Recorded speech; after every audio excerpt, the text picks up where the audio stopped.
Hello, everyone. This is Wayne Jacoby, Director of Global Education Motivators from Philadelphia, Pennsylvania. I'm so happy to be here at the United Nations today. First thing I want to say related to where we are and what we're doing is to wish everyone a good morning, a good afternoon, or a good evening. It depends on where you are. We are around the world today in major different time zones having an opportunity that my generation, when I was their age, I really was at one time, that we did not have opportunities like this. It's never been more important than now to have the opportunity for the next generation that is here in this room to have opportunities to work, to help make a better world, and to do it as a real experiment, as a real thing that's underway, where you're working with your peers with an acknowledgement that the United Nations knows that you're doing this.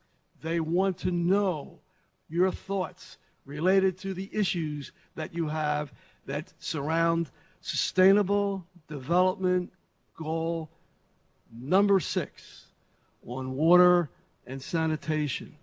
That's where we are today, with young people putting together their own plan of action from their perspective, and putting it together from their perspective. It will be given to the UN Envoy on Youth. It will end up going to the Secretary General. This is something that the UN wants.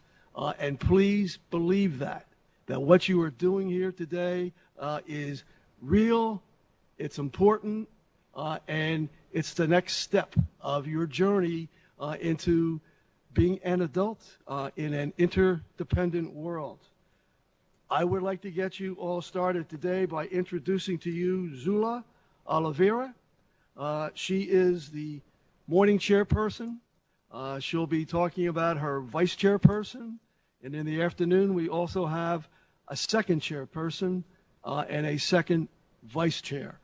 They are the four that are the leadership team directing things here out of Conference Room 5 in the United Nations and around the world with all of you. So I wish everybody here a good journey related to the result of putting together problems and solutions from a youth perspective on water and sanitation.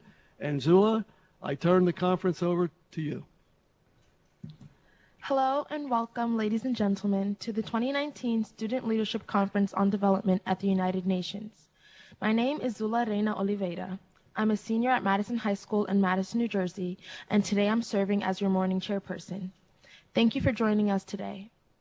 Whether you're connecting with us from the University of Makati in the Philippines, the Omega International School in India, El Colegio Carol Bar in Mexico, the European School in Georgia, or Rafat University in Saudi Arabia, we are honored to have you. We are congregated here today representing youth worldwide with one goal in mind: to promote peace and prosperity for people and the planet. During this year's conference, we are focusing on Sustainable Development Goal number 6, which is clean water and sanitation. There are 3 sub-themes we have chosen to focus on: water and sanitation resource management and innovation, water sanitation and infrastructure, and water pollution.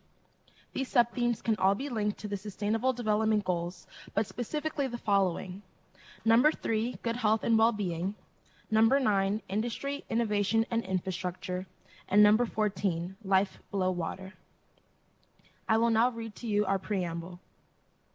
We, the young citizens of the world, affirm our allegiance to protection of the world's natural water reserves and concede our culpability in the restoration and preservation of these water bodies. Our planet is composed 70% of water. However, 90% of this is in our oceans and seas, and only 3% is fresh, available water for us to use, 3/4 of which is locked in ice caps and glaciers. Guided by Sustainable Development Goal number 6 that works to ensure availability and sustainable management of water and sanitation for all, by the year 2030, we aim to facilitate the availability of clean water for consumption in every corner of the globe. Thank you, and now Dimitri Domdadze. Hello and welcome. My name is Dimitri Domdadze. I'm 14 years old from Tbilisi, Georgia, and I will be a vice chairperson for the morning sessions.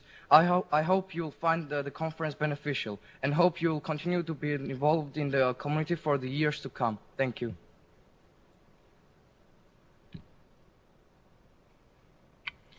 Hello, welcome everyone who is participating for Sustainable Development for Water Sanitation. Before we begin, I will be introducing all of the sites we have here today. So, welcome University of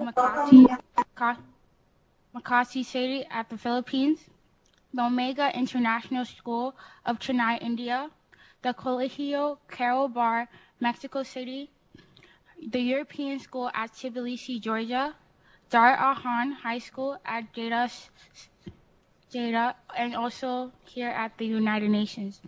So, first up, we will be introducing the University of Makati. The floor is yours, and you have 5 minutes to speak. Thank you.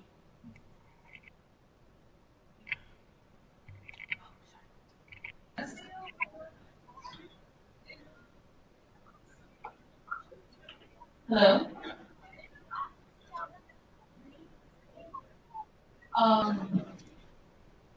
If you can hear us, please let us know. We are labeled as Colegio Carol Bar.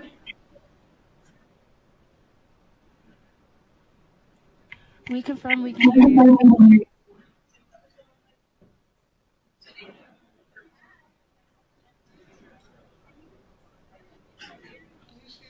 Hello, Makati University. This is the conference operator. You are now live to all sites. Hello. So we're the University of Makati. We are at the University of Makati, but we are actually a collection of multiple high schools and colleges of the Philippines from various regions. And we number about 300 delegates today. It's a pleasure to see you all and speak with you on such a relevant topic, the SDG number 6.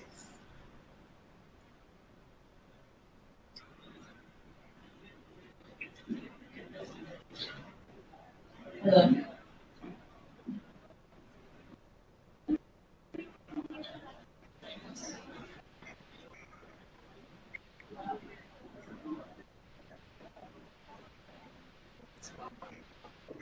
If you guessed it correctly, as the Colegio Core, but we are the University of Makati of the Philippines.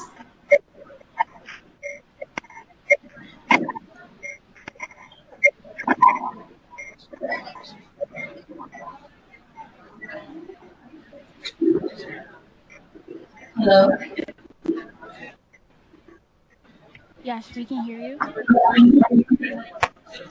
Okay, well,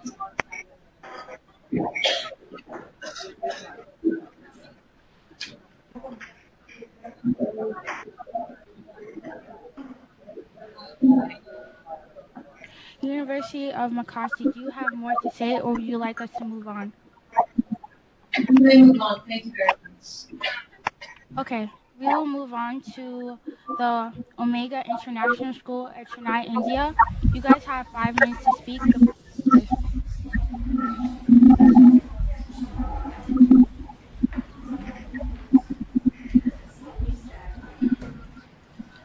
May we begin? Yes, you guys may begin. Greetings from India. I'm Anshika Gupta, and with me I have Shruti, Vaitishwar, and Diana. We are delighted to be part of the United Nations Student Leadership Conference on Development 2019. We might speak in different tongues, live in different countries, and may hold different views. But if we have united here to confabulate on the various facets of the pressing issues related to clean water and sanitation. We are grateful to Global Education Motivators and the United Nations for making this conference a reality today. We have with us the students from various schools across Chennai, the pupil, CEP's Global School, Sri Shankara Vidyashram and St. Francis, who have been engaging with us in the research and the formulation of the plan of action. Besides, we also have government high schools from West Wambalam who are joining us today. Water is the driving force of all nature, as quoted by Leonardo da Vinci. Water is at the core of sustainable development, energy production, healthy ecosystems, and most importantly, for survival itself. Several regions around the world were known for their abundant water resources, but our irresponsible and unsustainable practices have led to the depletion of these valuable treasures. Formerly, the fourth largest lake in the world, the Aral Sea, has shrunk 10% of its original size, making it the planet's worst man-made environment disasters. The release of toxic waste from industries, urban centers, and agriculture sector have saturated most of the rivers with pollutants, resulting in serious health issues, scarcity of drinking water, and detrimental impacts on aquatic life. Rivers like the Sitaram, the Yellow River, the Sarno, the Yangtze, the Mississippi, and the Yamuna are now all examples of human negligence. The Universal Declaration of Human Rights was first proclaimed by the United Nations General Assembly on the 10th of December 1948.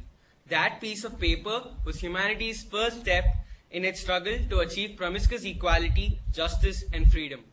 6 decades after this milestone moment in the history of mankind, the United Nations General Assembly met again on the 28th of July 2010.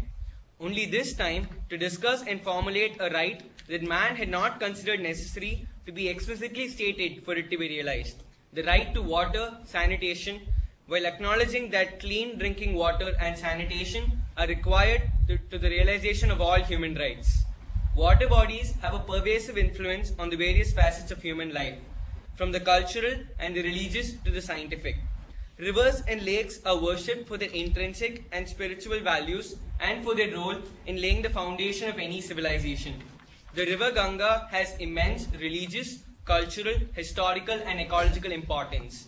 It is believed that a mere dip in this holy river will wash away all one's sins. The United Nations General Assembly has proclaimed the decade 2005 to 2015 as the International Decade for Action, Water for Life, and the decade 2018 to 2028 as the International Decade for Action, Water for Sustainable Development. The Government of India has formulated 3 significant national programs to manage and preserve water resources. Initiatives like the Drinking Water Program, Swachh Bharat Abhiyan, and Namami Ganga have helped gather public support and broaden awareness on the magnitude of the problems that we face. Why is providing clean drinking water, sanitation facilities, among other basic amenities, so hard? Uneven distribution of water resources, overpopulation, lack of understanding of available water resources, along with irregular monsoons, rapid industrialization, together contribute to making water crisis one of the most arduous to solve. Over the past few months, we have come to understand the impact of each individual on various water sources. It not only taught us to face challenges, but also motivated us to speak with responsibility, diligence, and put effort into planning, thus helping us to evolve into better individuals, instilling values of compassion and empathy in us. In this process, we have built relationships that constantly support and encourage us. Most importantly, it fueled us to think about our future. Guys have 30 and we seconds to all speak. share one common vision, which is to be able to create a bright and safe future for us, as well as many generations to come. Leaders, today, we are gathered here to be part of a melting pot of cultures and perspectives. We must fulfill our duty of contributing to the betterment of our society through our active participation. The Student Leadership Conference has set the stage for us to formulate solutions that will not just remain on paper, but will also take real shape in the world. We, as young leaders, promise to do just that. We once again thank schools from various parts of Chennai for their valuable contribution in framing our plan of action. Last but not the least, we would also express our gratitude to the Global Education Motivators and the United Nations for giving us this opportunity. Thank you. Thank you for joining us, Chennai, India. Now, we will introduce Colegio Carol Bar in Mexico City, Mexico. You guys have 5 minutes to speak. Thank you. Good morning. For the Carabor International School in Mexico City, it is a privilege to be part of this conference, in which we will present the topic of water and sanitation. Well, we will start with a little introduction about where our city is located, because what we know as Mexico City was built on top of water at first. The ancient Mexicas, that are our great-great-grandparents, were told by their gods to move from their place and build a new city, where they found an eagle perched on a cactus devouring a snake. And so they did, except this cactus was on a small island and there was plenty of water all around. But they obeyed their gods and built the fantastic city of Mexico Tenochtitlan on the water. We can also mention it was set at an altitude of more than 7,000 feet above sea level. And when the Spaniards arrived, they wrote that they had never seen any place that was so beautiful. It had canals and rivers to transport goods, and the air was fresh and clear, and there were flowers everywhere. But today, Mexico City and its metropolitan area have more than 20 million inhabitants, and water has to be brought in from nearby water bodies. And when we say nearby, that can mean more than 50 miles away. And of course, pumped up to the altitude of the city. So this is a very complex problem, and today there are some areas where people receive water once or twice a week if they're lucky. We have to take urgent measures right now, and to synthesize, we think that only by being aware and conscious and educated, we can save our beloved city for tragedy. Water supply and sanitation in Mexico is characterized by achievements and challenges.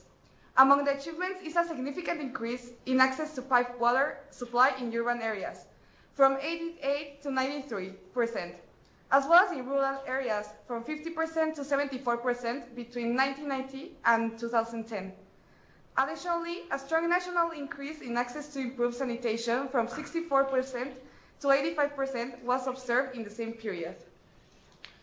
So the water supply distribution and disposal. The management of water resources from Mexico City metropolitan area is a large and complex problem, and the integration of water, resource, and institutional information is no easy task for any large city. Information is presented on the quantities of water derived from famous sources, the treatment and distribution of this water, wastewater treatment, the drainage system, and water reuse. In many respects, this effort represents the first time that water resource information of this nature has been integrated for the Mexico City metropolitan area. The water management agencies for Mexico City and the state of Mexico have typically maintained data necessary for operation, maintenance, and planning of their respective service areas. Much of this information is not in a published form or readily available.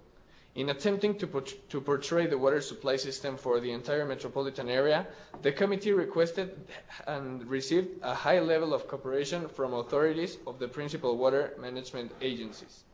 The quantitative data for water supply, distribution, and disposal may be incomplete or imprecise in some respects.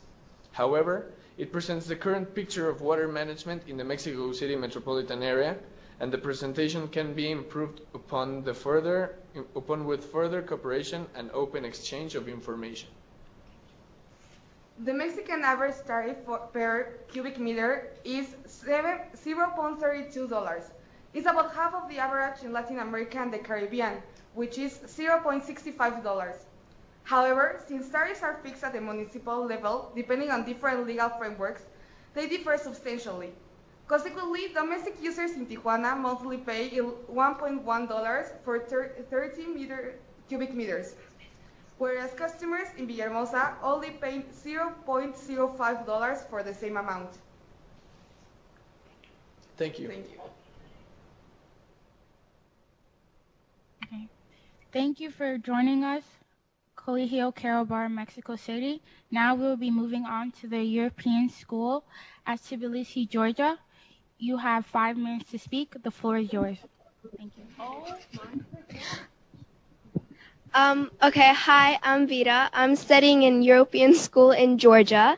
Here in Georgia, we're rich in water resources. We have many rivers and lakes. So not many countries in the world can provide suitable tap water to drink or cook. but in that short list, Georgia is also presented. Such a small and developing country has a huge resource of lentic water. That's why tap water in Georgia can be used for everything. The main water supplier of Tbilisi is a company named Georgian Water and Power.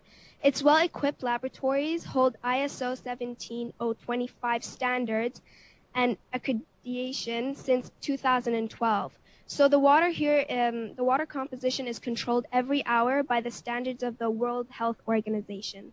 Thank you for this opportunity. Bye. Thank you for joining us, the European School Tbilisi at Georgia. Now we will move on to Dar Al-Han High School in Saudi Arabia. The floor is yours. You guys have 5 minutes to speak. Thank you. You know it.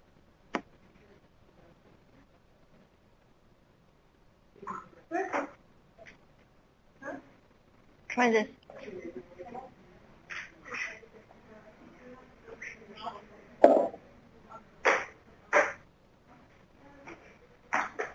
My name is Wit Timraz, and I'm from Dar Al-Han School in Saudi Arabia. We are participating in this conference because we know that water is an important part of everyday life, and that problems such as pollution, lack of sanitation, outdated infrastructure, and poor water and sanitation resource management affect how well it is distributed. In Saudi Arabia, most of our water comes from the ocean. Where it is then cleaned and distributed around the country, but this is very expensive, and we are looking for other ways to distribute water to the country, but we are unsuccessful so far. We understand that this problem is very serious and may cost our future if left unchecked. By attending this conference, we hope to draw attention to this problem and try to solve it. And we all hope we have accessible water for everyone by 2030, and we will be willing to do whatever we can to achieve this goal. Thank you for listening.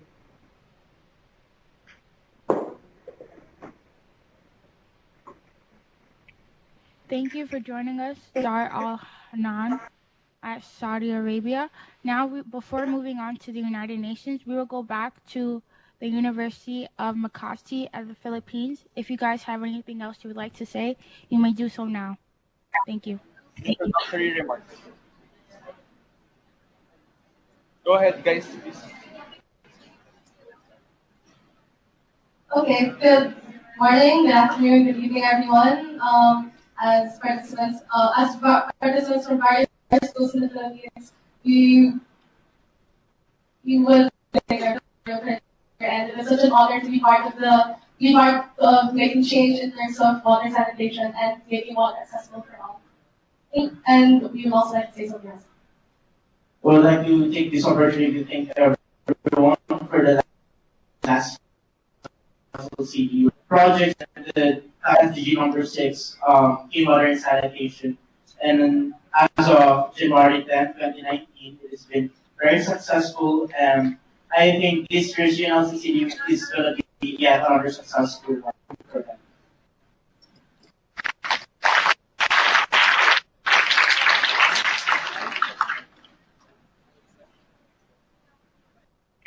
Thank you, University of Makati in the Philippines. Now we will move on to the United Nations. So if anyone here would like anything to say, the floor is yours. You have 5 minutes to speak. Thank you.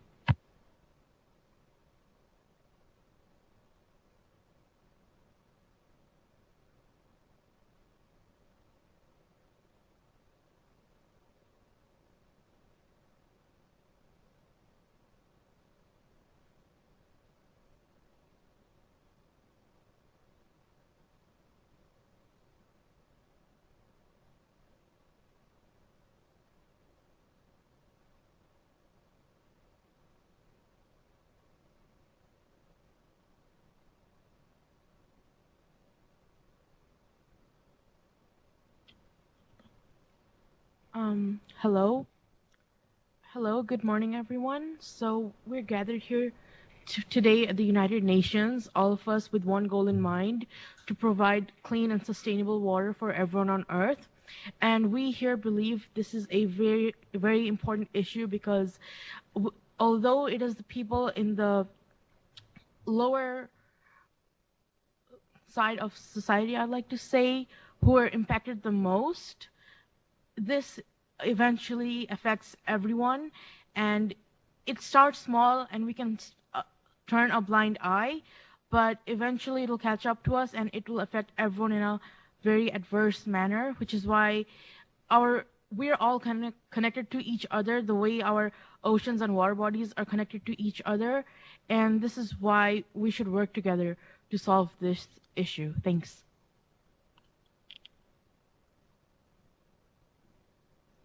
Hi, my name is Zula.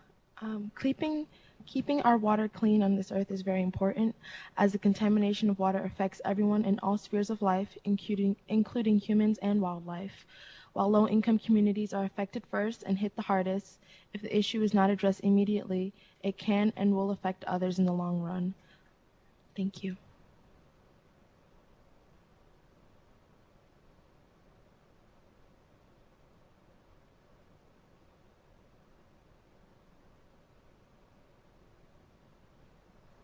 At this point in the conference, I will now introduce to you our guest speaker, Esther Abarakwe.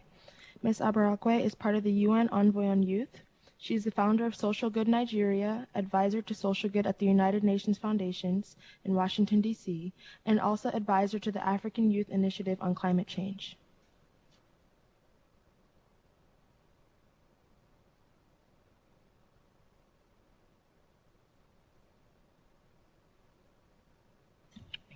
Thank you very much. Good morning, everyone. My name is Esther. My friends call me sometimes Esther Climate. I'm with my colleague here at Mondo, and we're very honored to be here today. We're here on behalf of the Secretary General of Envoy on Youth. She's unavoidably absent. She would have loved to be here herself, but she sent her warmest regard, and we are very happy to see beautiful faces of everyone here, and those of you joining us from Mexico, Saudi Arabia, and other countries. We're really excited. Actually, this year is a very important year for youth, and we're happy to have you here today. I'll just begin by saying that the Secretary General Envoy on Youth is very pleased that this event is happening. And on her role as the envoy to the Secretary General himself, she's very happy to share that last year, the Secretary General launched a youth strategy, which is actually a document that tries to promote youth participation within the UN system, and that can feed into the achievement of the SDGs. So this is the document that drives the work we do at the Envoy's office. We're also happy today because we also want to hear from you yourselves. What are your challenges around the issue of clean water and sanitation, and how you think your work in your school, in your homes, can contribute to achieving the SDG, which is SDG 6. I assume you know. So my colleague will tell you a little bit about water and sanitation, and then we will listen to your concerns, your views, your actions, and how it collectively or individually from your schools, from your peers, working with your teachers in school, your family, and what you can do to support us to achieve the SDG 6. Hello, good morning. My name is Edmundo Naval. I also work at the Office of the Secretary General's Envoy on Youth. First of all, let me say that it is a pleasure and a privilege for me to be here sharing a few thoughts for the topics that are concerning the dialogues today, that are water and sanitation. And I think that the first thing that we should understand is that the SDGs are a universal call to action to end, among many things, poverty, to protect the planet, ensure peace and prosperity for everyone on the world. And particularly SDG 6, dealing with clean water and sanitation, it's a huge problem. Nowadays, we have scarcity in the world, about 40%. So 40% of the world, the people in the world, suffer of scarcity of water. Around 1,000 people die because of issues of water sanitation a day, and 2.4 billion suffer from lack of access to basic sanitation. It's a really huge problem.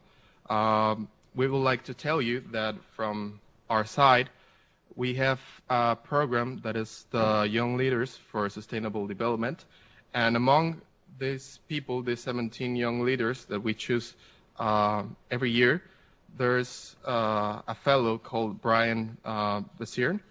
He's a guy from Kenya. He's 19 years old, and he deals with issues and tackles problems that have to do with agriculture, water, and sanitation. He basically has developed this app where he can track the status of soil, and he has this program or this company that's called Ujusi Kilimo. And basically what he does is that this app can track the status of the soil to help producers and farmers to enhance their abilities and their capacities, producing better products and with more effective use of their resources. And all of this is well supported, as my companion said, by the strategy Youth 2030, working with and for young people. So any questions that you have for us, we're glad to hear you. Important here for the United Nations, because this year climate change is one of the big issues that the United Nations want to address. And you know that the linkage between water and sanitation and climate change is very important issues. But we cannot do this without you, and that's why we're very happy to have you all here. You are the leaders of today and tomorrow, and whatever you do here, whatever you learn here, whatever you say here, we will take that to the Secretary General Envoy on Youth, and then she will raise your voice as she does to the highest possible within the UN. And we're excited that you are here. Please always try to connect with us on social media, on Twitter and Facebook, and send us anything, a question that you have, and we'll be able to answer them. We're indeed very pleased to have you here. The youth strategy is actually on our website. You can download it. And if you have any questions, we're here to answer you. Thank you very much.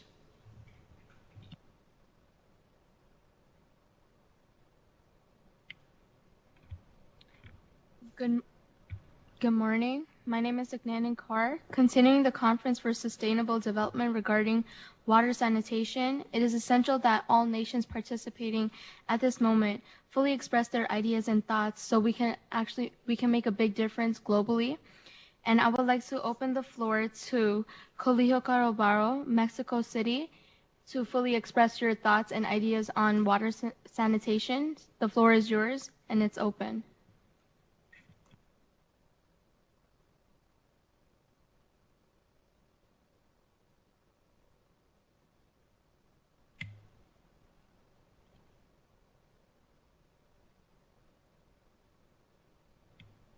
Colegio Carobaro, you may speak. Yes. Well, good morning. And my name is Natalia Luna. We are from Colegio Carol Board, and we have a plan of action that it consists in some points that are not impossible to make, and that if we make these small changes, we can have change in our world. And well, this plan of action consists in first to close the faucet while washing hands and brushing teeth. Then limit showers to 5 minutes at the most. We can put a song, and when it gets over, we can just stop the shower. And as in Mexico, few homes have dishwashers. We have to wipe the dishes with used paper napkins before peeling them up in the sink, so that we will reduce the use of water. Then we be aware of leaks in the toilets or any other pipes at home and fix them immediately. Be sure the toilet water system closes well always. Place a bucket in the shower to collect clean water while while it becomes warm, and then use it for the toilet or for watering the plants or mopping the floor. Okay, some other idea we have is to do not clean the sidewalk with water, use a broom, and only if necessary, add some water it has been swept. Do not water the garden every day, depending on the kind of plants, once or twice a week. And it will keep it green and healthy. And above all, keep in mind water is not an endless resource. Many regions have suffered tremendous shortages, as for example, Cave City in last year. Do not throw cooking oil or car oil into sewage. Instead, pour it out into containers and then throw them to the garbage bin. Avoid the use of littering dishes or cups that very frequently end in rivers or seas. Do not throw garbage into any body of water. There are some people who throw tires, used tires, or even dead dogs or cats, but even cigarette butt or a straw can pollute. And as you can see, this plan of action is some changes that are really easy to make. And if we make these small changes and if we have this tiny step, we will be in our long journey to change and to have clean water and sanitation for all the world and to achieve the goal. Thank you very much. Thank you. Moving on to the European School Tbilisi at Georgia. The floor is open to you, and you have 5 minutes.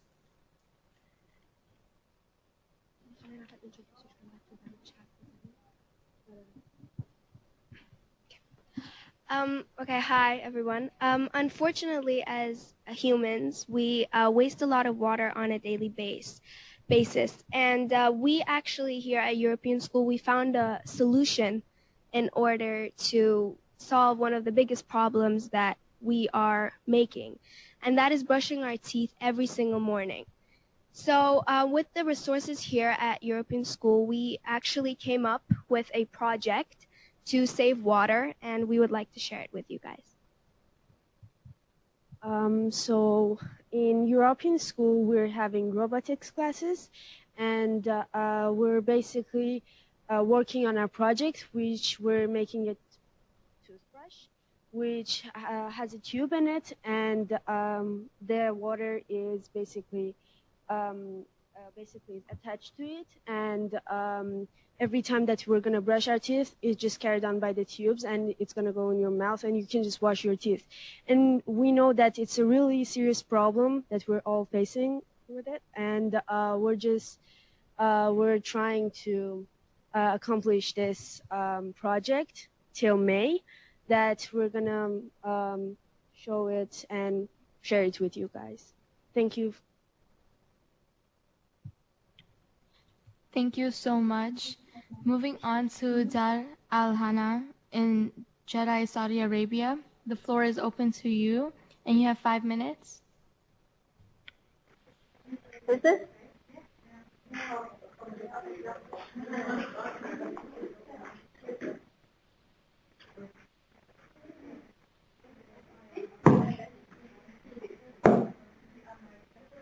Hi, my name is Mazda Al-Nadir.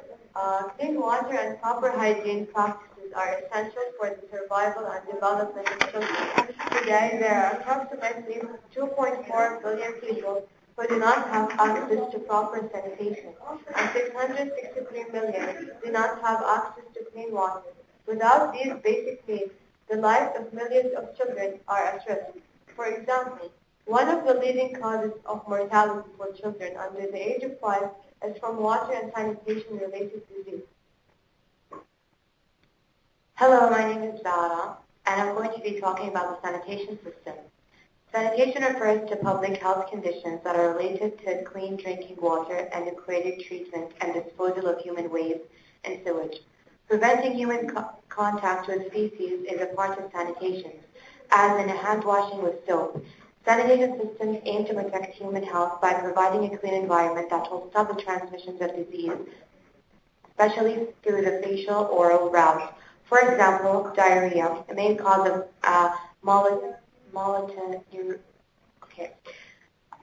and stunted growth in children, can be reduced through sanitation. There are many other diseases which are easily transmitted into communities that have low levels of sanitation, such as Corella, hepatitis, and polio. A range of sanitation technologies approaches existed. Some examples are community-led total sanitation, container-based sanitation, emergency sanitation, environmental sanitation, on-site sanitation, and sustainable sanitation. A sanitation system includes the capture, storage, transport, treatment, and disposal of reuse of human and water waste. Refuse activities within the sanitation system may focus on nutrients, water, energy, or organic matter contained in sewages and wastewater. This is referred to as a sanitation value chain or sanitation economy. Thank you. Thank you so much. And now I would like to move on to the University of Omega International School in Chennai, India. The floor is open to you. You have 5 minutes.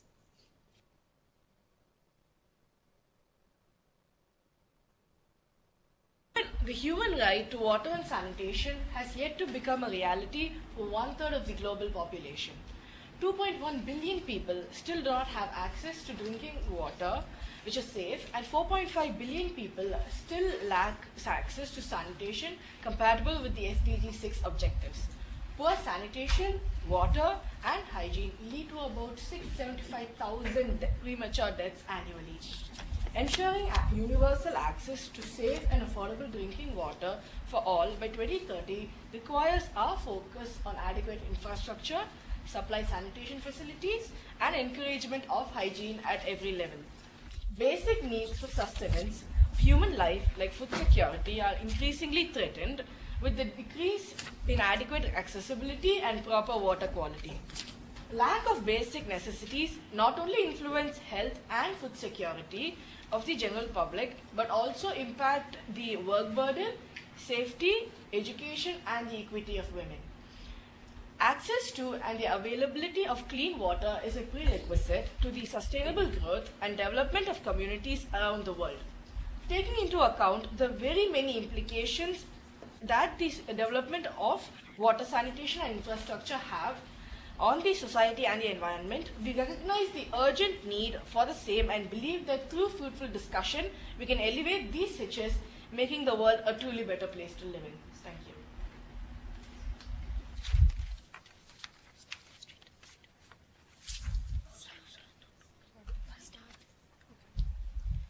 Namaste, this is Komal Gupta. In India, nearly 600 million people lack access to adequate sanitation, increasing the risk of groundwater contamination. According to the World Bank, diseases like diarrhea kill approximately 8 million children under age 5 every year and leaves millions more malnourished and stunted. In an effort to address the issue of sanitation, which is especially acute in rural areas that lack access to water and sewage infrastructure, the Indian government has set a target of 100% sanitation by 2022 and is working to boost cleanliness and open defecation. However, while building toilets is the need of the hour, it's also important to pay attention to environmentally friendly setups and local conditions like bio-toilets. These setups are unlikely cost effective, but in the long run, their installments for huge masses sounds like a more viable option, remaining intact for more than a period of 50 years, reducing risks among children and facilitating women by providing a safe environment to defecate. As student leaders, we can facilitate the installment of these bio-toilets by conducting rallies, awareness programs, charity drives by displaying talents, and incentivizing the system at basic levels. Thank you. Spiritual organizations strive to provide a balance between today's technology and the natural environment, thereby creating heaven on earth for the biological community. One such institute, the Heartfulness Institute, is the mother institution of our school, which also contributes largely to the environment. The Heartfulness Institute has initiated a movement called the Green Kanha Movement at the world headquarters of this institute, Kanha Shantivanam, in southern India. Located in the driest areas of southern India, with fast depleting groundwater and tracts of dry barren land, an urgent need to take action was felt. In the month of April 2016, a handful of environmentally conscious volunteers of this spiritual organization started the Green Kanha movement to restore its lush green spaces and transform Kanha into an ex-situ conservation center where rare and threatened plant species are being collected from across India. The 100,000th tree sapling was planted by the Honorable President of India himself, Shri Ramnath Kovind, on the 25th of December 2017 to show his support for this endeavor. The institute was also presented with the Green Award by the state government for the years 2016 and 18. The movement has given thousands of trees a new lease of life as part of its translocation program, which has achieved a whopping survival rate of 91%. Kanha also focuses on the conservation of water and sanitation. The campus is equipped with over 1,500 toilets, all of which work on solar energy. The sewage produced is treated using 2 sewage treatment plants. The recycled water is reused in the toilets and the resulting waste is used as manure in the agriculture, plantation and nursery. On a daily basis, 250,000 liters of sewage is treated, and on special occasions, 2.5 million liters of sewage can be treated. An advanced drip irrigation system is already in place. 5 natural irrigation ponds are set up and are being widened and deepened to cover the entire catchment area. The community is also involved in usage of organic farming, solar power, development of medicinal gardens, fruit orchards, organic composting system, fly ash brick system, recycle campaign, chill water technology for air conditioning, mini forests, a sacred grove of 27 trees which are corresponding to the lunar signs, a sacred grove of 12 trees corresponding to the zodiac signs, palmeral, fernarium, rock gardens, soil amendment measures, cow shed with native breeds, apiculture, legume cultivation, mulching, biochar to create smoke-free campus, and mushroom cultivation. Mega International School, Chennai, India. I am so sorry to interrupt you, but your time is up. We have to move on to the next school. And we will definitely come back to you. So moving on to the University of Makati City in the Philippines, the floor is open to you for any remarks.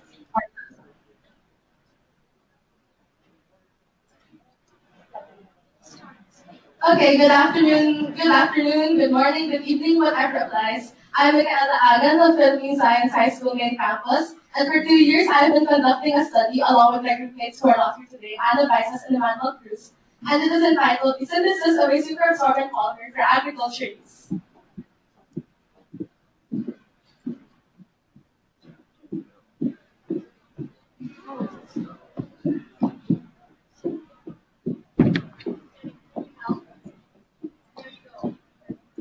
Okay, so to begin your presentation, I want all of you to close your eyes. Yes, even the people in other countries, in the audience here, please close your eyes.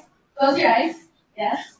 Okay, so I want you to imagine planting a plant. Hooray! You have a plant. Okay, I'm kidding. Let's do this more realistically. Let's say you water it every day. You even put it in a wellness container. In the wellness area, you even give it a name. Now your plant is dead.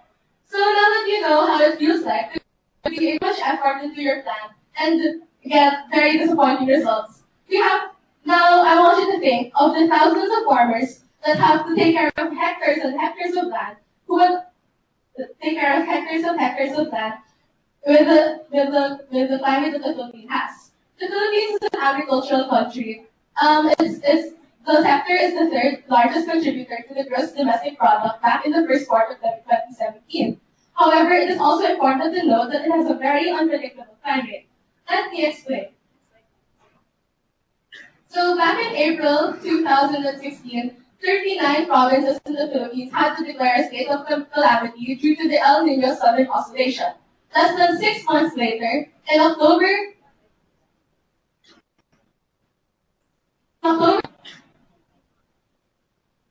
in October 2016, the 510,000 land worth of land were ruined by typhoon. What's my point? My point is the fact that because of the unpredictable climate the Philippines has, we have to be able to find solutions that will be able to help our farmers and the people in our country.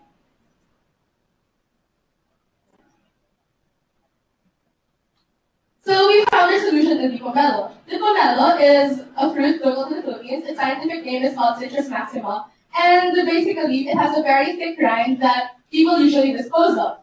Now, in this rind, there is something called pectin. This magic substance is used in jams and jellies, and is usually responsible for absorbing water. Now, material to be used to make a superabsorbent polymer. A superabsorbent polymer is a substance that people use in diapers with water. We wanted to be able to use this to be able to put it in the soil and be able to absorb a lot of water during the times of rain and release it during the times of drought, so that we are able to make use of the water,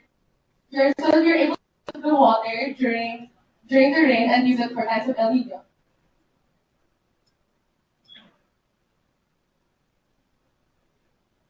So now that I said what everything is, what's the point? Why did my group do this? First, we wanted to be able to tackle the issue of zero hunger, and second, the issue of responsible consumption and production, and lastly, the issue of zero hunger. Yes. So basically, I want to focus on responsible consumption and production, because in our country, water is a very scarce resource, and we wanted to be able to make use of as much water as we can. And since we know that the rains in the Philippines are very intense, we are able to utilize a problem and turn it into a solution that could really help farmers not only in the Philippines but all around the world. Thank you very much for listening.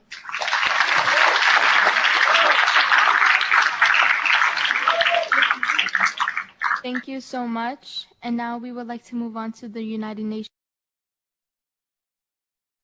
And if anybody wants to make any suggestions, they may do so. Hello, my name is Nicholas Seni, and I want to say a word or two on this huge problem that is eventually going to affect everyone. So water is a need for everyone, and this is what keeps us going. So it's so sad that many people don't have access to clean and drinkable water, and they fight for their survival. Now, our group thought of many solutions that might help us to solve this problem, and one of them is cotton water footprints. We know that cotton is using a lot of water to make clothes for people to wear, and we think that we should find a different solution, something different, not to use as much water.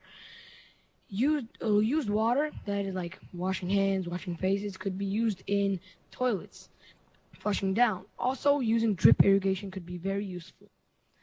Every detail matters. If everyone paid a little attention, everyone cared for themselves, cared for their countries, and cared for their cities, this might solve the problem. And eventually, we think that we can do this until 2030. So, I want to talk about water pollution a bit.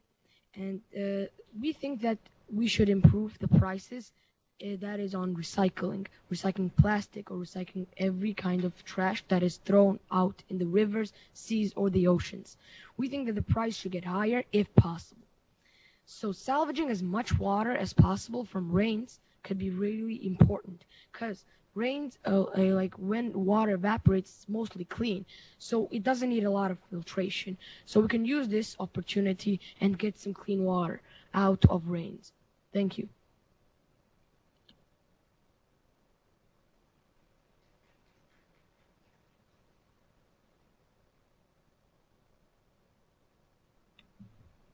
Hello everybody, my name is Tony, and today I'm going to be talking about Sustainable Development Goals, goal number 6, which is clean water and sanitation. ensuring available and sustainable water and sanitation for all. Water is a consistent and absolutely requirement for everyone life, and water pollution problems are common in undeveloped countries, and nearby 1,000 children die due to sanitary diseases.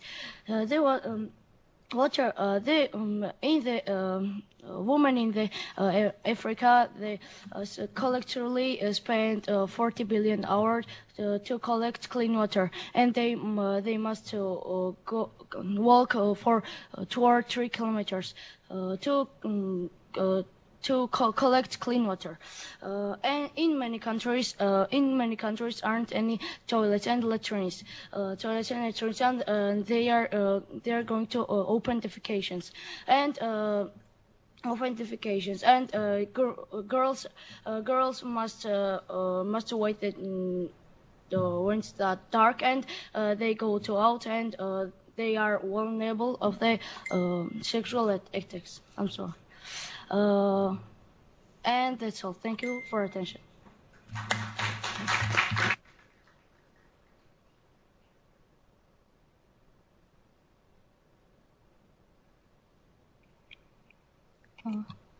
Hello, everyone. It was nice to hear ideas from all of you. And I want to say one more solution that we made. So I'm from Group A, Water and Sanitation, Resource Management and Innovation. And we have this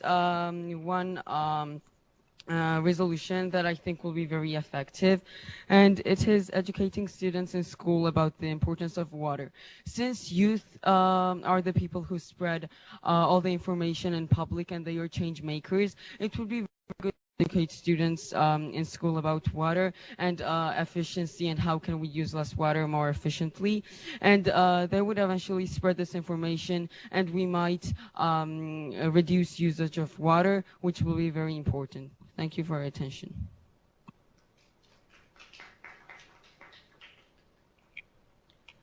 Hello, everybody. My name is Elsa, and today I want to talk about water sanitation and infrastructure.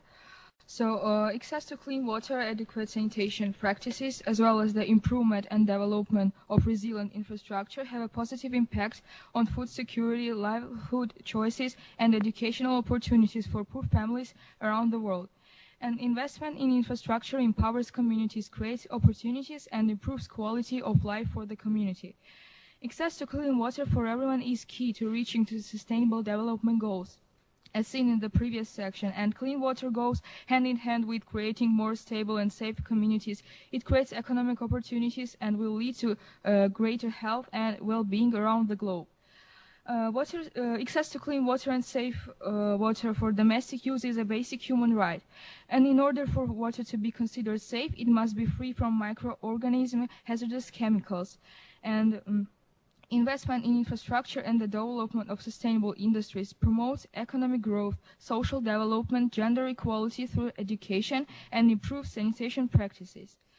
And I think that it's really important to educate people, like education for everyone, and education the public on proper hygiene practices, such as the importance of hand washing and safe cooking methods. However, it is often the case that even when people do have knowledge of good hygiene practices, they lack the soap, safe water, and washing facilities needed to prevent the spread of disease in their community. Thank you very much.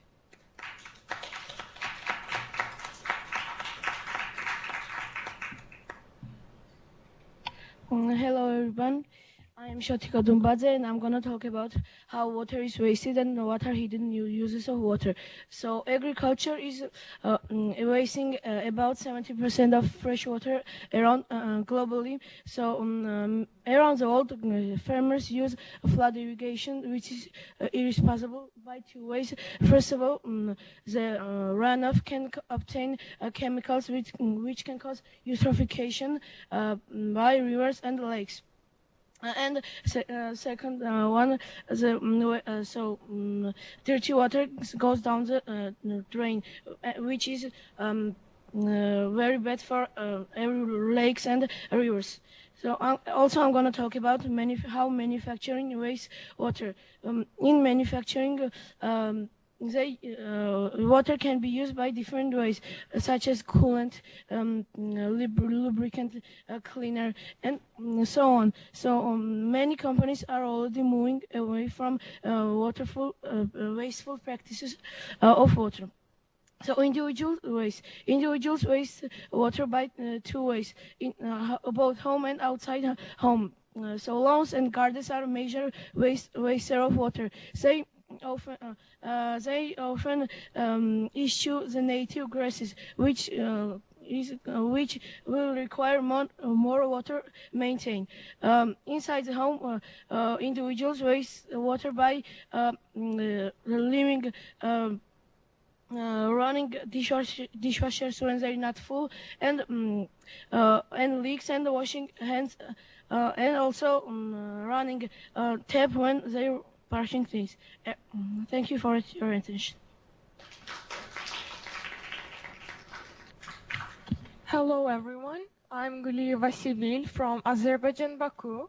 My country is making all of its income from oil industries. We have a good, stable economy, but clean water, when you open the sink, is not there. When you open the sink, you can't drink the water. It comes out a little gray and not healthy to consume. Because the country is mostly a desert, it's really hard to provide clean water to everyone. Due to heavy usage of fertilizers in agriculture, factories waste dumped into rivers, and rusted water pipes, people are not provided clean water. So what does a country that can succeed in their water industry do to improve it? The country's government is motivated and has made efforts to improve the environmental situation in the country. 10 years ago, the water supply system in Baku, the capital, covered only 1.56 million people. Now 2.36 million people have access. The volume of water usage has also increased. So what did they do to improve it? First of all, they started using less water for fertilizing the food and for agriculture. And second, they started taking advice from better countries in water recycling like Israel and Singapore. Thank you.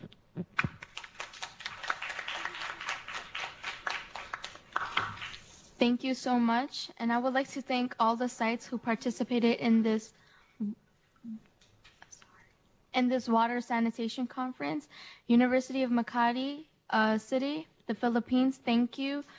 Omega International School of Chennai, India, thank you so much. Colegio Carl Barro, Mexico City, thank you. European School of Tbilisi, Georgia, thank you. Dar Al Hanan, Jeddah, Saudi Arabia, thank you so much. And United Nations, thank you. And I would like to move on to our guest speakers who are at the United Nations at this moment to speak. Thank you so much. We just have to apologize that we have to run for another meeting. But before we leave, we wanted to throw one question to the audience. As you know, the SDG is very important to the United Nations, but the United Nations itself cannot achieve it. So I wanted to ask, today we're discussing SDG 6, which is clean water and sanitation. What are your personal and collective commitments to see that together we can achieve SDG 6? So I'd like to hear from you so that I can take back this feedback to the Youth Envoy, who's actually, we just sent a text, who's actually excited that this is happening. And for your colleagues and friends that are joining us from all the schools, if you can tell us one or two things that we can take back. I've listened about the project on Safe Water Project from European schools. I've also listened very intelligently about reducing our carbon water footprint. We've heard about recycling of projects. We've heard about salvaging, or what we call rainwater harvesting, especially in where I come from in Africa. So these are beautiful projects, but what is it can each of you do here individually that I can take back to the Youth Envoy, and we can share the stories, because together we can achieve the SDGs in 2030. Just like I said before, we have this youth strategy that we launched last year that is going to guide us towards achieving this, but listening to what you're doing and taking that back would be awesome for us. So just a few words, and then we'll take that, and then we'll just excuse ourselves. Thank you.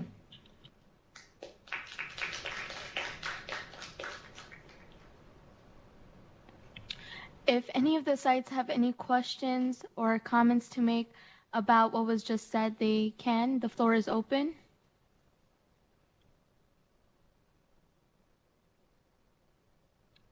Hello. So, yeah, I was really pleased to hear all the ideas from all the sites, and plans are all great, but we should spread the tell everyone and there as well. So I think that we can also get more like new ways of salvaging water from different ways, and maybe how to save water and from taps, and how to like not waste as many water as families do in their houses. And I think that we should share this information to others in your country and get your feedback and then work on that as well. Thank you.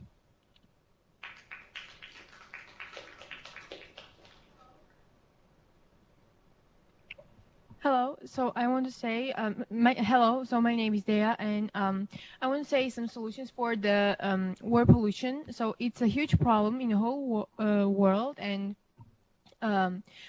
people must pick up their dog waste, their pet waste, because it consists of harmful bacteria which can pollute water, and it is very important.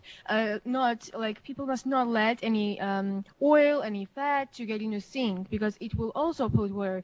And they must use less plastic, because after it will all get into oceans or lakes, and it also will pollute the water. So there are three types of pollutions: radiological, biological, and chemical.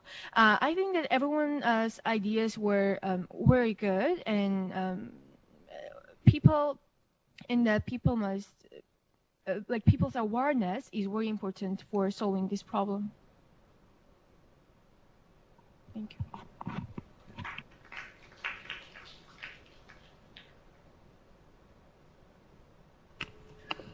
Hello, good morning. I'm Abdullah Ali. I'm Mariam Ali, and we're going to start session 3 now, and we're going to be your facilitators for this session. Thank you.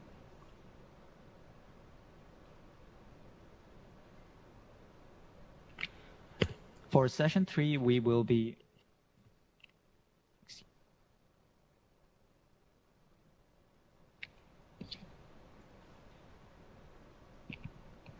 Good morning, everyone. Before we start session 3, I would just like to take a moment and thank Esther and Edmundo from the Office of Envoy on Youth for speaking earlier today and telling us about the importance of SDGs, such as SDG number 6, which is crucial for our topic for this conference this year, water sanitation. So thank you so much for providing us with the statistics on access to basic sanitation, as well as the app that has been created by our fellow from Kenya to improve agricultural, water, and sanitation problems. So can everyone please give Esther and Edmundo from the Office of Envoy on Youth another round of applause?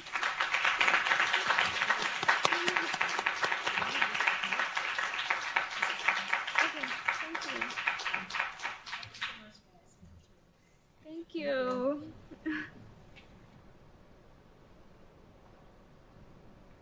Let's start session 3 now. So for this session, we are going to start our discussion and review on the plan of action. So we're going to open the floors now.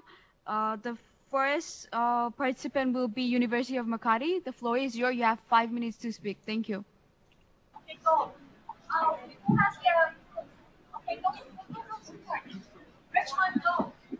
Hello, it's from the University of Makati. We just like to share one project that we did last year. It is the product of the 2018 UN SLCD.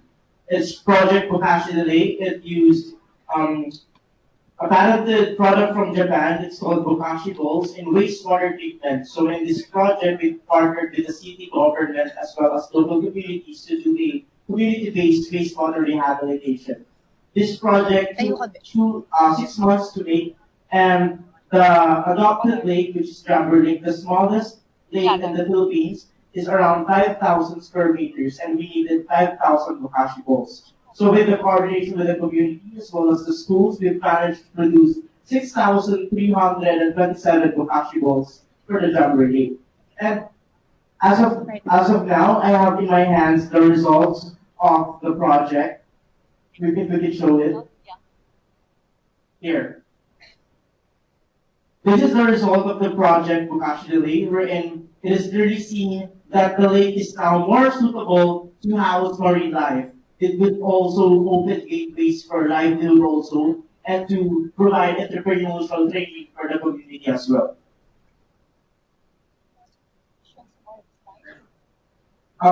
This project is a ripple effect of the project Angat Kabataan, a money Greek, which was recognized by various international organizations. This also inspired the research project of a bioreactor that deals with wastewater treatment and biomass briquette production that can be substituted to charcoal. And also coordination with the Environmental Protection and Natural Resources Office, Lake Management Office, the City Mayor's Office, also with the help, big help from the IMSAM Foundation. It's an IMSAM project, and now the expansion of this project to make it sustainable is the phase 2, which will be the entrepreneurial project, which we're going to partner with the Philippine Chamber of Commerce and Industry to provide livelihood for moms and other people in the community who lack jobs. Also, in achieving the goals of the United Nations to protect the planet, ensure peace and prosperity, and to end poverty, Project Bokashi does that in ways all of us can imagine. Also, this project is applicable to more than one sustainable development goal, namely number 1, no poverty, climate action, SDG number 6, of course, life below water and above water, and peace and justice, collaboration for the goals.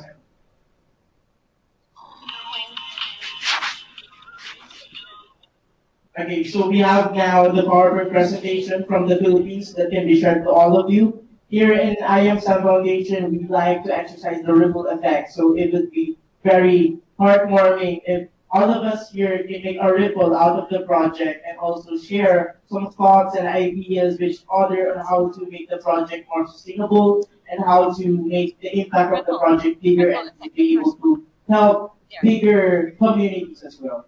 So that would be all. Thank you all.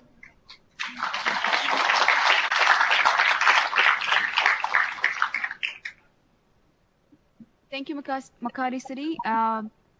You still have 1.5 minutes remaining, so if anyone wants to speak.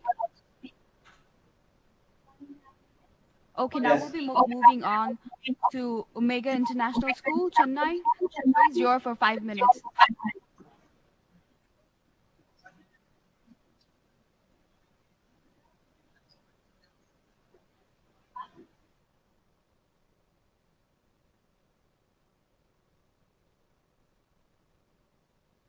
Omega, you have the floor. Can you hear me?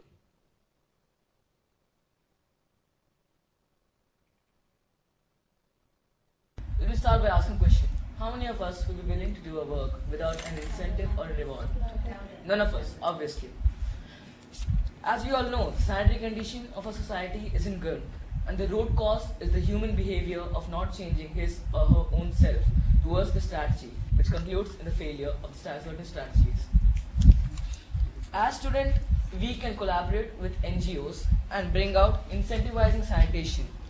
A number of approaches can be adapted to incentivize sanitation. It is a volunteer-based program.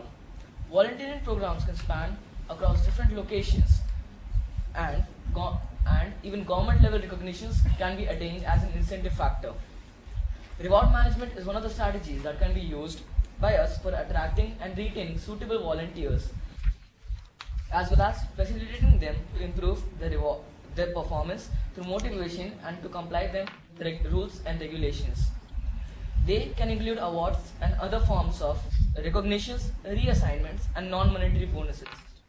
These rewards or incentives could be provided under certain cases where there is an observation of development in their very own sanitary status, such as family building a toilet in the house, stopping open defecation, a group bringing sanitary products available in the locality.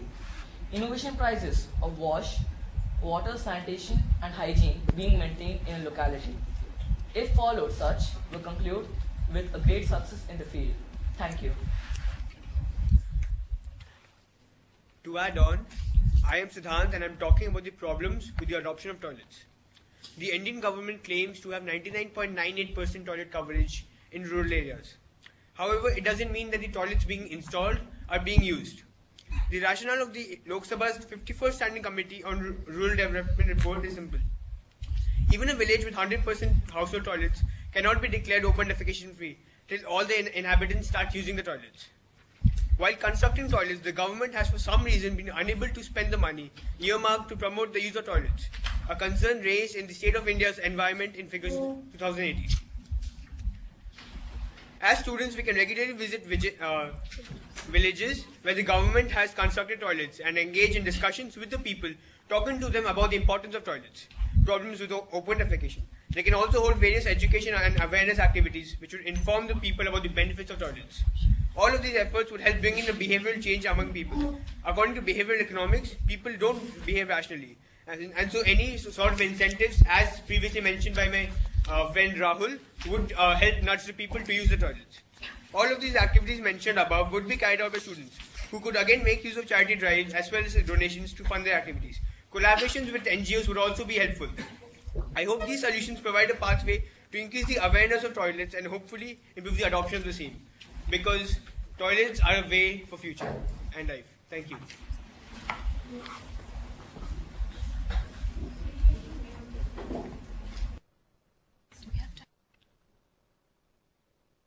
Omega, if you're done, we will be moving on to the next site. Start.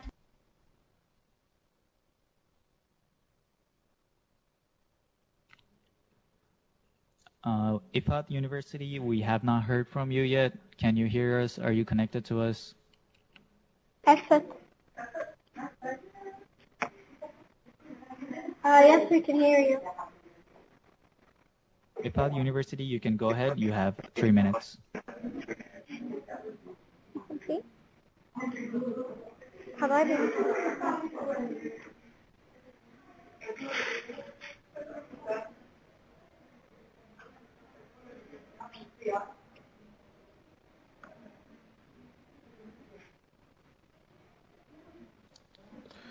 Pardon me, Afat University. This is the conference specialist. You are now live to all sites. You may proceed. Assalamu alaikum. My name is Jude. Outreach regarding water pollution encourages youth of the world to spread environmental awareness by activities such as participating in events held in their region, poster making, slogan and letter writing, videos, workshops, questionnaires, debates, and discussions. Youth groups to demonstrate the use of eco-friendly industrial machines like the manual used to dispose air containers. Besides, to raise awareness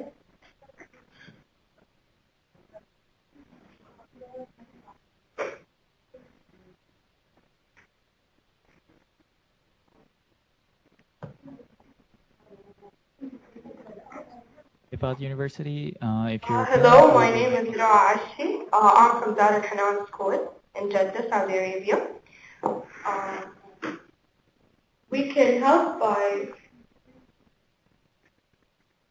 deciding to raise awareness about sustainable and low-emission modes of transport by organizing clean air cycle rides in association with the Pollution Control Board.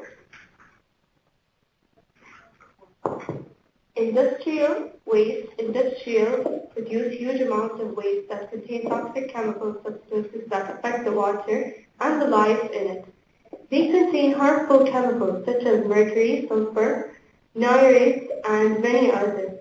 Many industries do not have proper waste management systems to get rid of it, so they dump and drain all the waste into clean bodies of water. The water could change colors, cause changes in the water temperature, and possibly kill a lot of animals. Some of the clauses are pledges and promises to educate our government about the problem. We could make some programs that solve the problem of water pollution and give them to the government. We could collect some money with the charity and make commercials and advertisements to inform people. Outreach regarding water pollution encourages youth of the world to spread environmental awareness by activities such as participating in events held in the region, poster making, slogans, and letter writing, videos, workshops, questionnaires, debates, and discussions.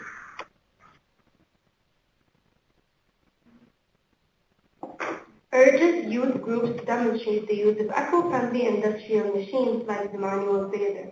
Used to dispose aerosol containers decides to raise awareness about sustainable and low-emission modes of transport by organizing clean air cycle rides in association with the Pollution Control Board.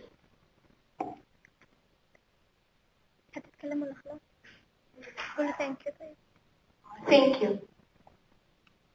Okay, thank you. Now we will be moving on to Colegio Carol Bar, Mexico City. If you have anything to discuss about the plan of action, you may go ahead.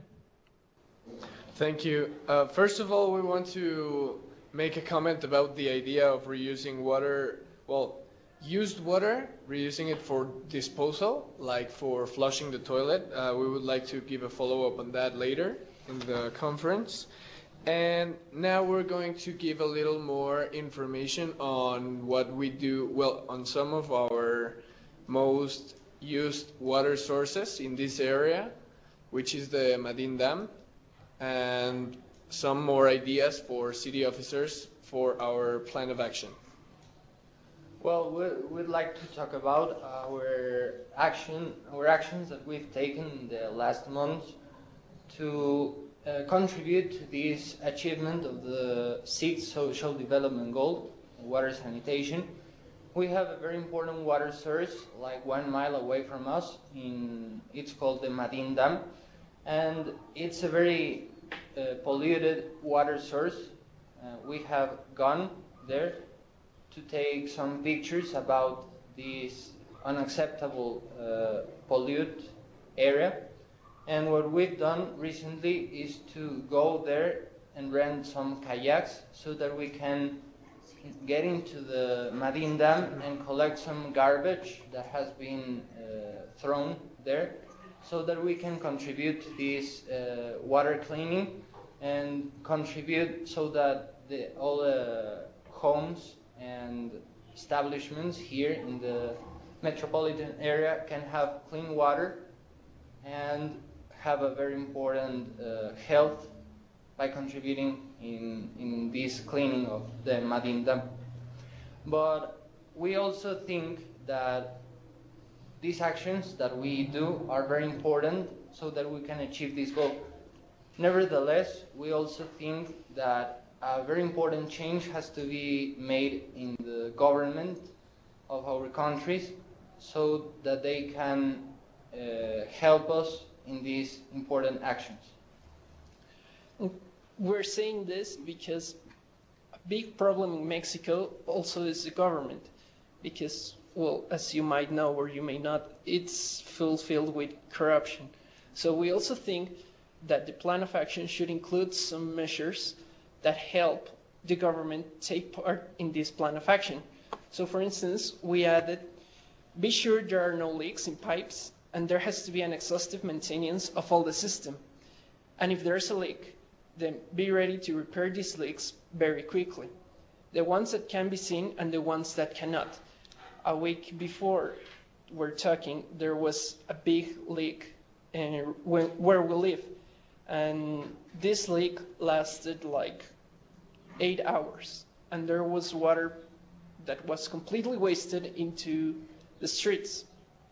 Now, these types of situations must be attended very quickly by the government, because imagine living, I'm saying this leak looked like a geyser.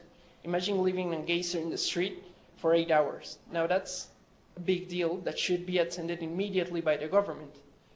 Now, we also would like to add to this plan of action, use recycled water to water parks.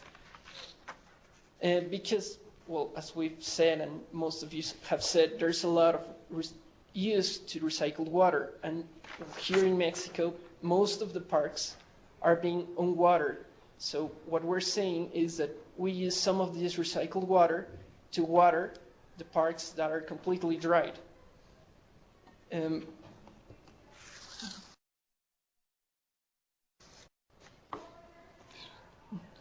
Well, we also want the government to be really sure of people paying their water bills. Some important part of this issue is also the economical situation of each and every place.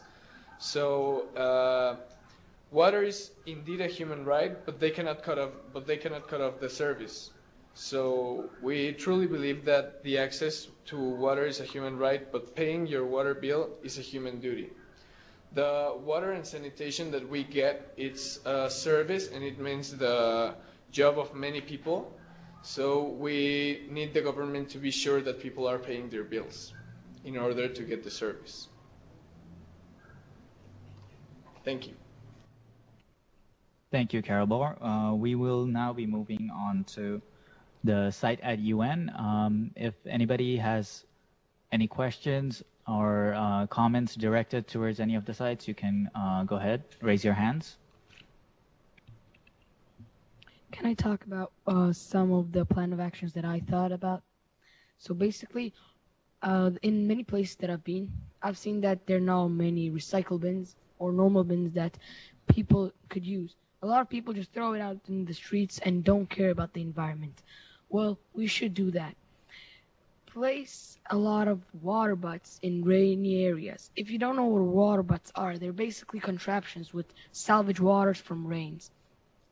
These could be used in many rainy areas, like some of in the Asia. So a number of clean lakes and rivers in the wild are polluted and destroyed, and it's our weakness that we don't put strict rules. I think that we should use our opportunities while we even have those.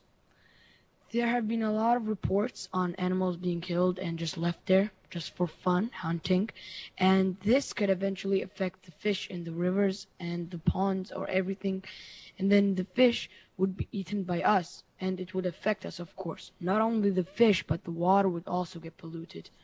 So I think that no actions come without a consequence.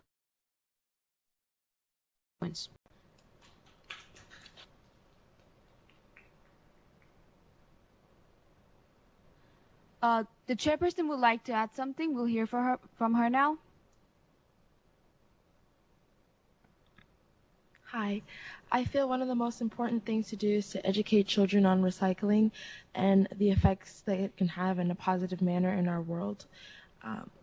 Young kids, if you tell them that they have to recycle their plastic or else they might endanger a fish in the water, in the sea or at the beach, they'll be more inclined to want to recycle. So I feel like if we implement a system in all schools across the globe, encouraging students to recycle to keep our waters clean, it will definitely have a positive impact. Thank you. Thank you, Madam Chairperson. Now we'll be moving on to European School. Can you hear us? Yeah. Okay, so you have the floor for 3 minutes now. Okay, so we want to talk about some causes. That one of that is poor infrastructure and some improvement that we have here. So one of that is polyethylene pipes have been installed only recently. There are 84 reservoirs and 169 pumps. The sewer network consists of 1,600 kilometers of pipes made of ceramic, reinforced concrete, cast iron, asbestos, cement, and polyethylene. And so, as we can see, Georgia has already taken action by creating specialized pipe in order to preserve water. So here, the biological treatment as the plan is not to operate due to its high energy consumption and the associated high cost. The untreated wastewater is discharged into the Kura River. Good evening. Today I'm going to talk about water management in Georgia. So Georgia is considered to be rich in water resources. It should also be noted, however, that water resources are unequally distributed and mainly accumulated in the western part of the country. Hence, correct distribution of the water resources and supplying resource for eastern region with water remain one of the main tasks of water management. Aside from this, pollution of the surface water, including transpondary pollution, remain a serious threat in Georgia. Nowadays, the issues of management and protection of water resources are priorities in the field of environment protection in Georgia. Environment Georgian Research and Policy Center's report summarizes discharges of cancer-causing chemicals, chemicals that persist in the environment, and chemicals with the potential to cause reproductive problems ranging from birth defect to fertility. The report recommends several steps to curb this type of toxic pollution, including requiring industry to switch from toxic chemicals to safer alternatives. But Environment Georgia's Research and Policy Center is highlighting one of the part of the solution that could actually become law this year, restoring the Clean Water Act protection to all Georgian waters. As a result of court causes brought by polluters, nearly 4,000 miles of streams in Georgia and 4.9 million Georgian drinking water are now at risk of having no protection from pollution under the Federal Clean Water Act. Following years of advocacy by Environment Georgia Research and Policy Center and its allies this spring, EPA finally proposed a rule to close the loopholes that have left states' waterways and risk and restore Clean Water Act protection. But a wide range of pollution industry, including large agribusiness and developer, is vigorously opposing the Clean Water Rule. The public comment period on the Clean Water Rule began the day before Earth Day, and it is still opening right now. So, do we still have time, or should I continue? Yes, you have 1 minute remaining. Okay, so two more problems that we're facing nowadays. It's because of like eutrophication and bioaccumulation. And since they already talked about bioaccumulation, that organisms, they just like eat plastics that we, basically humans, they just put it into the seas. But another problem is eutrophication, which is because of agricultural, which which nowadays is just like it's just increasing, and all the fertilizers when they goes into the rivers because of the agricultural, well, basically we pollute the water, and we have to find a way to just close those fertilizers that goes from the agriculture into the seas, that we may just stop polluting our water. And yeah, basically, thank you for you. Thank you, European School. Now, I'd like to give the floor to our afternoon chairperson, Nafisa. Nushat, the floor is yours. Hello, everyone. So we had some like very important points brought up, and we heard like very, very amazing solutions to a lot of problems. But I just would like to add on that as youths ourselves, we have a moral responsibility to contribute and to take care of our environment. We should reuse and recycle products. We should be mindful of what we drain down our pipes, because many of us, we use a lot of plastic products and we don't really care about what happens to it after it ends. And we discussed a lot of problems that we ourselves as humans are facing, but we did not really, I think I would like to touch on the effect it has on others as well. And I mean by that, I mean the marine life and, for example, the coral reefs that are being bleached and the aquatic animals that are being killed because of man-made problems. And so I think it is important that we should not only rely on governments and schools to educate everyone, but we should be mindful, and we should educate ourselves and our peers. Like, we should educate. No, it doesn't matter what age you are or where you're from. You see someone doing something that may not be ethically right, you have a moral responsibility to respectfully teach that person that, our actions have consequences. It can be your parent, it can be anyone. You should be open to teaching others. And also, we are youths, and we really do not know the power we have in our hands. I think anyone in a position of authority will be more readily be able to listen to us if we make a point. And by that, what I mean is, today the United Nations has given us a chance to speak what's on our mind and what are the problems we're facing. Similarly, in our local communities, if we see somewhere there's an issue with the water, if we see that somewhere some pond or some lake is being polluted, there's a lot we can do, a lot of initiatives we can take to fix that problem. We should not be scared to reach out to local governments and municipalities and request them and urge them to take action, because we're the citizens of the future, and everything that's happening today is going to affect us all in the future. In 20 years from now, we'll be the one suffering from the pollution and all the negativity that's going around today. Thank you.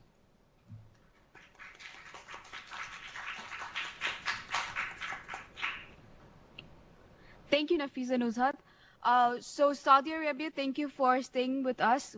Is there anything you would like to add before you leave the conference? No, actually, can you hear me?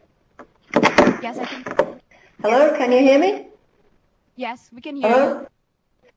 Yes, okay. We're having to leave now. It's very late for us and other commitments. We'd just like to say thank you very much for having us, and we've enjoyed the experience greatly. We regret that the sound quality was so poor throughout much of the conference, but still I think it was a very valiant effort from all sides. Thank you.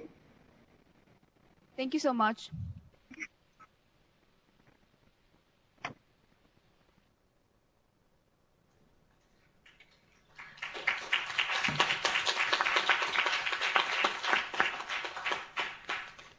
The morning chairperson would like to add a comment, and after that we'll be moving to you can ask questions to each site regarding the plan of actions. If you have any remarks, questions, or in discussion, we'll continue with that.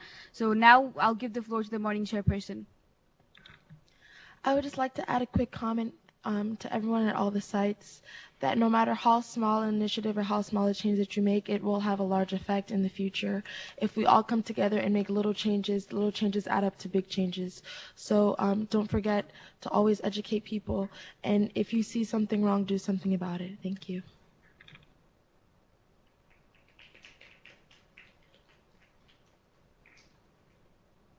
The floor is now open to any questions or remarks regarding the plan of action. So if you have any questions, you could go ahead.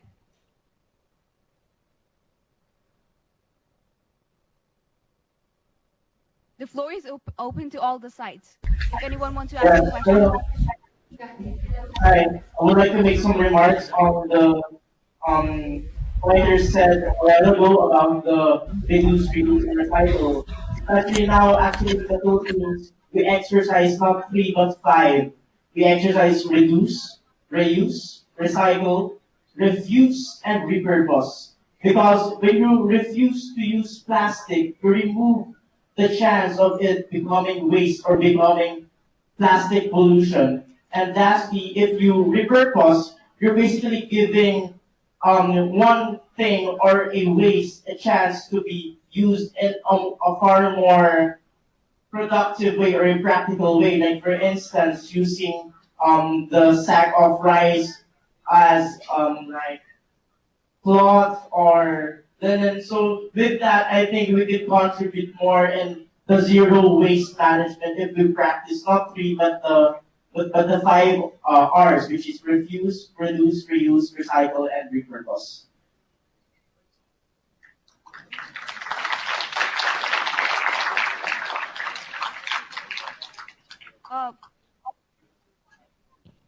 Thank you, University of Makati. Now we'll open the floor for questions and remarks at the United Nations. You can go ahead.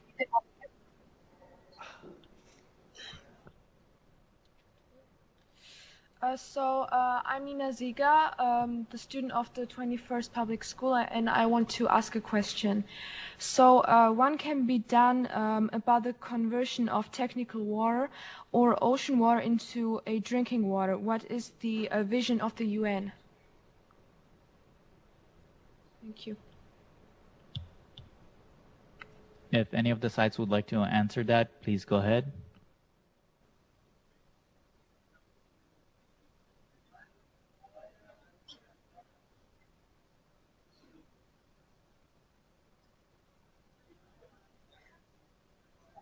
Our afternoon chairperson would like to add something. Go ahead. So, thank you. That was an excellent question. And in regards to the answer, I think since 70% of our available water is seawater, the United Nations and I think many private corporations are working on desalination methods, and it has been very effective in a lot of the more developed countries like Saudi Arabia, and we're hoping that we will be able to advance this technology further and bring it more towards developing countries so they can use this method too, because we do know that because of climate change, desalination of water is a big issue right now. Thank you.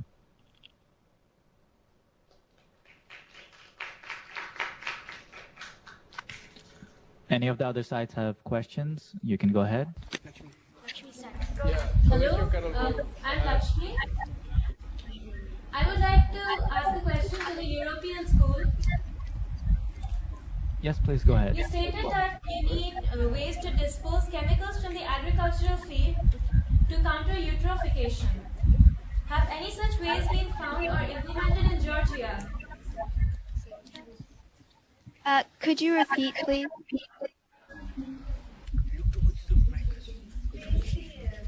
You stated that you need ways to dispose the waste from the agricultural fields to counter eutrophication. Have any such ways been found or implemented in Georgia? Ask for more time. Sorry, the connection's really bad. I can't hear you. Sorry. Repeat the question. So we would like to question the European School. So you have said that we need waste to dispose chemicals from agricultural fields to counter eutrophication. Has any such efforts been made or implemented in Georgia? Well, we said that there are specific pipes made here in Georgia in order to filter the dirty water that comes from the rivers. So it's reused. So when it goes through these pipes, it actually goes back into the river. So all the dirty water is actually getting filtered.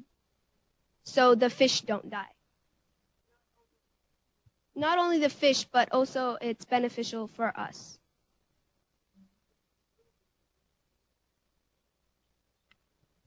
We have time for one more question. Any of the sites have a question? Please go ahead. Carol Moore has a question. We have a solution So we want to know. Yes, you can go ahead.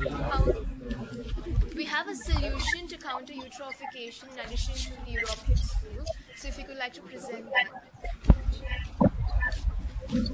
Okay, so there are many simple ways to control eutrophication, and we can start by introducing composting bins in agricultural fields, which will also ensure the easy management of the compost and manure.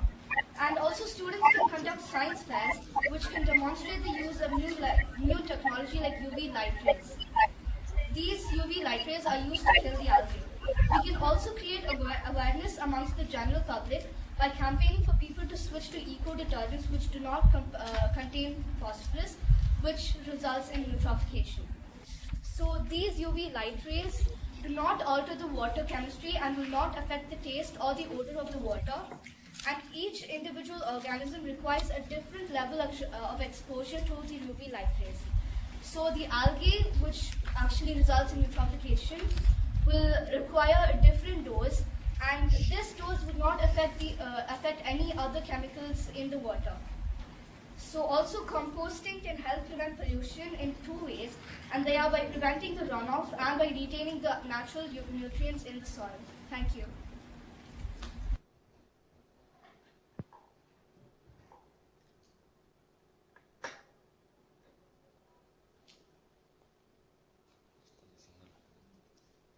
Thank you so much to all the sites that participated for this session and to the United Nations.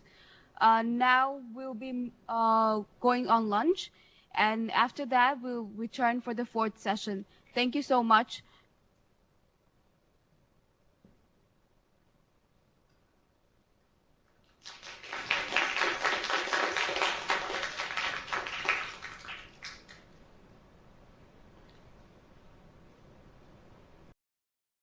Hello, welcome back everyone. We're terribly sorry for the technical difficulties we faced, but now we are back on air. And I would like to introduce Mr. Wayne Jacoby, who's our coordinator today, and he has a few remarks to make and awards to present. Thank you. Hi again, everybody. I think everybody's connected except for Dar Al Hanan High School in Saudi Arabia.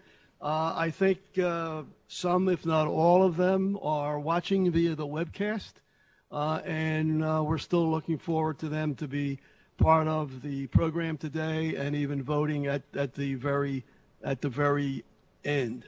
So I would like to pick up the pieces here, and as we start our afternoon session, there was a glitch here, nothing that we did, but there was a glitch here that they worked it out, and we're continuing on until the time frame of like 3:30, 3:45 this afternoon. And if you notice when you came into this room, I'm not sure if this can be seen or not long distance very readily, whether the camera is honing in on this or not. This is one of two awards that we're giving out today. Both of them are special. What is doubly special about this is that we're doing it here from the United Nations at this youth conference. We're giving out a Juliana Roach Youth Leadership Award named after a high school student who spent 5 years in this particular conference. So we've honored her last year and put the award that we're giving out annually in her name. And someone in this room, for work that they have done over a period of time, will be receiving that today. That's one of the awards. And the second one is an award that we will be presenting to a gentleman in Makati City in the Philippines for years of his work. But let me start right now with the first one.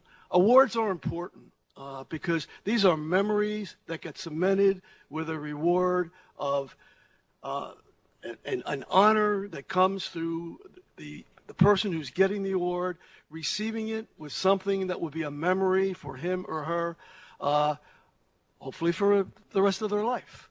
They'll think back on it, and they'll always remember things tied into the Student Leadership Conference on Development. So the first award, before you get back to the really seriousness of your work, is the Youth Leadership Award that we're planning on doing this annually at the United Nations. And for someone your age to receive this here at the United Nations, you're not receiving it from the UN, but you're receiving it from an NGO that's very active with the UN and has been here doing this for almost 40 years. We're a year away from 40 years of doing this kind of thing.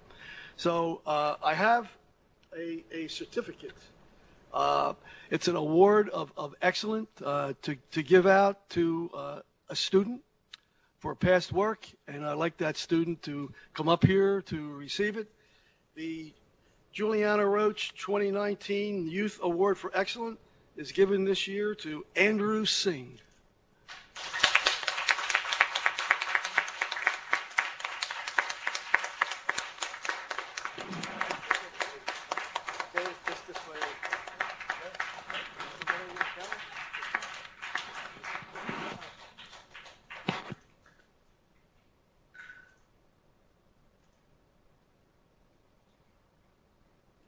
Okay, my friend. All right.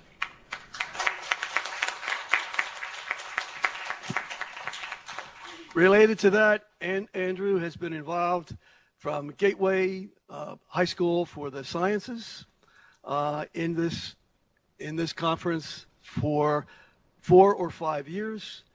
He's been sometimes a behind-the-scenes guy, and at other times, besides doing a lot to support other people, he has had various leadership roles along the way as well. So I couldn't think of a better second-year recipient for this award than Andrew for what he's done. Okay, moving along from Andrew, going all the way to Makati City in the Philippines. I have in my hand here. Doctor, Makati City. Wayne, can you just wait? We lost the connection. No, he's still there. Okay, just a few minutes. They're still there. Just a few minutes. Sure. Holly. Teach, they're still live. I see you. I see the site. Holly. Yeah, they're still live.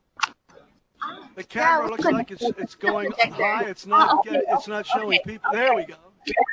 You see, that's Dr. Idana and Wayne. There you go. I'll hold it now.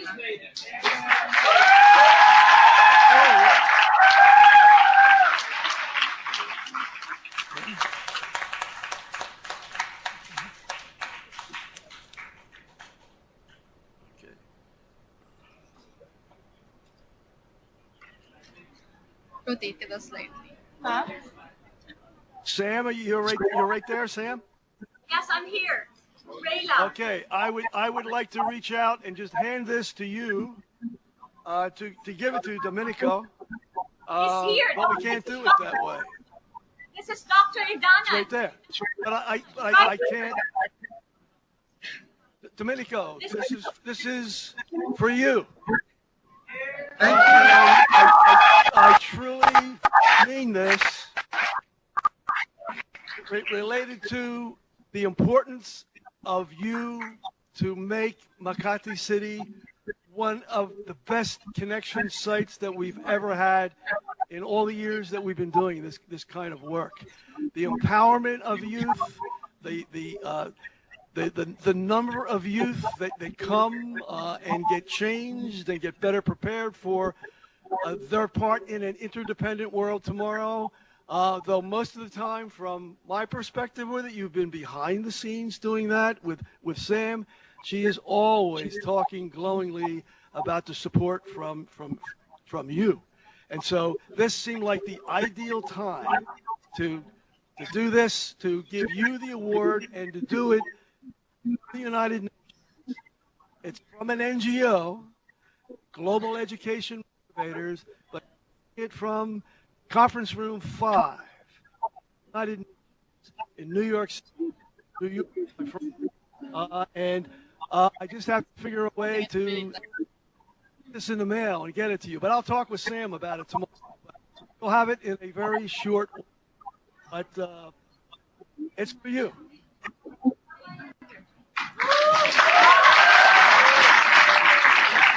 Wait, just a few words from Dr. Idana. Is that possible? Okay. Would you like to say something, Domenico? Yes. Okay. Yes. Good morning, everyone. Good morning, Mr. Wayne Jacoby. I'm very much overwhelmed. This honor, I don't expect this. I never thought that I'd be receiving such an award.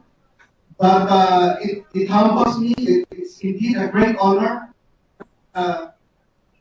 This award really is something for me. It's something that I will continue my support and advocacy to IAMSAN, and of course to the youth of the country of the Philippines and everyone. Thank you. And the world, of course, I work with you in this advocacy of empowering, particularly in our in the present need of the times, which is climate change, water and sanitation. Thank you. Thank you very much. Mabuhay po.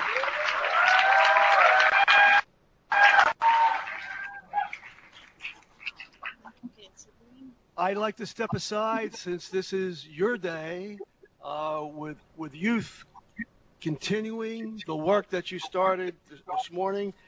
You have a long way to go, and we're a little bit late in getting it started with the technical issues that we were working on here. So we've got to pick up the speed, keep the focus and listening skills at a very high level, and work towards giving the editing team a lot of things to do in the next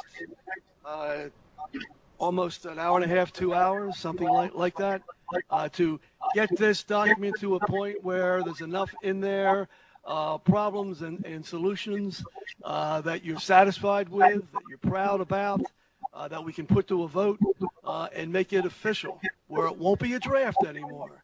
It'll be a final document done by you, every single word. And then that's when your actual work begins in new areas, if you haven't started yet, like they have already in the Philippines and in India and elsewhere, to get out there in the community and do your piece to help achieve the Sustainable Development Goals.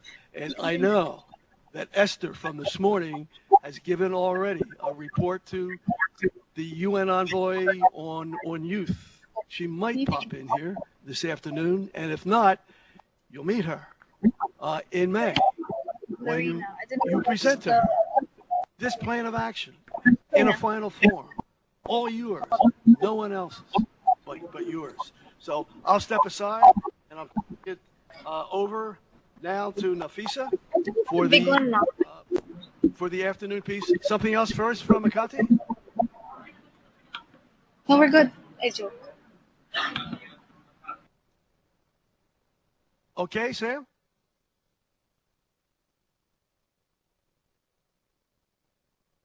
All right. Okay, then we'll turn things over here to the afternoon chairperson for the Student Leadership Conference. Nafisa, it's all yours. Thank you. So, hello everyone. I would like to start off by Okay. Thank you. Hello everyone. I'd like to start off by congratulating the award recipients today. It's truly inspiring for everyone present here today. So to begin, I'd like to formally introduce myself. My name is Nafisa Nujhat. I'm a senior at Gateway to the Sciences. It is located in Queens, New York. So today we're discussing the 2019 Student Leadership Conference on Development at the United Nations. It's been an incredible day so far, and I'd like to thank everyone present here and overseas for the dedication and commitment towards taking this initiative in bringing about progress and positive changes within our global community. Today, we are focused on Sustainable Development Goal number 6, clean water and sanitation. This acknowledges that clean water and accessible water is a basic human right and necessity for all forms of life on Earth. Furthermore, Sustainable Development Goal 6 also presents target achievements to address the challenges that prevent and threaten this basic right. So far, we have had very valuable inputs. We have heard very innovative ideas brought forth within this room and overseas. And we had a lovely presentation from our peers in the University of Makati in the Philippines. And so now we'd like to move on to the second part of our discussion, which is the individual sub-themes. But before I go on to that, I'd like to introduce our facilitators for this session. So I'd like to mention Georgie Darchize and Michelle Asim. They'll be our facilitators for this session. And our vice chairperson for this session is Nina Dumbaze, who would like to say a few words. Thank you. Thank you for the introduction, Nafisa. Hello, everyone. Welcome back. I'm Nini Dumbadze. I'm 15 years old from Tbilisi, Georgia. As everyone has already said, clean water and sanitation is very, very important for every human and every living creature. Like every human has a right to have an access to clean water. For example, in Georgia, 100% of the population has an access to clean water, and in 2015, sanitation was improved by 85%, which is a great result.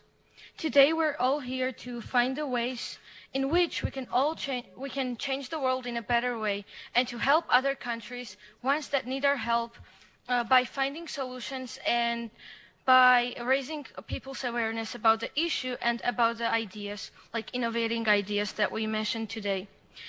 So this present day, I'm going to be your vice chairperson for the afternoon session. I hope this session will be as productive and interesting as the morning session. Thank you and good luck. Now back to Nafisa again. Nafisa? Yeah. Thank you. Individual sub-themes. So we'll begin with sub-theme A, which is the first one.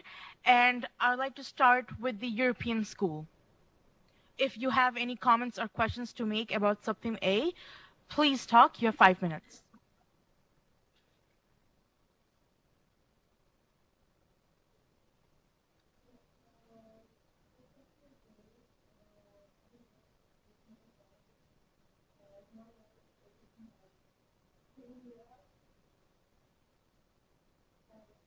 Hello, European School?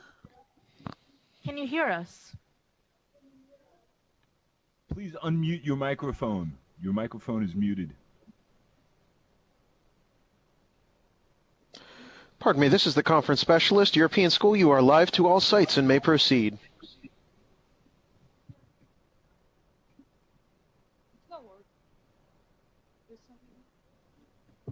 Sorry, can you hear us?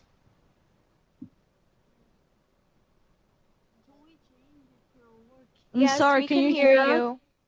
Yes, European Sorry, School, had we can some- hear you. Can you hear Sorry, us? Yes, we can hear us. Okay. We had some technical problems and we're very sorry for this. So as I was saying, our goal is to create smart water saving environments that are more efficient and sustainable. To do this, we invest in our products, people and process. The environmental, social, and economic demands on our customers has never been greater. Our ability to help customers meet these demands and be more sustainable isn't new.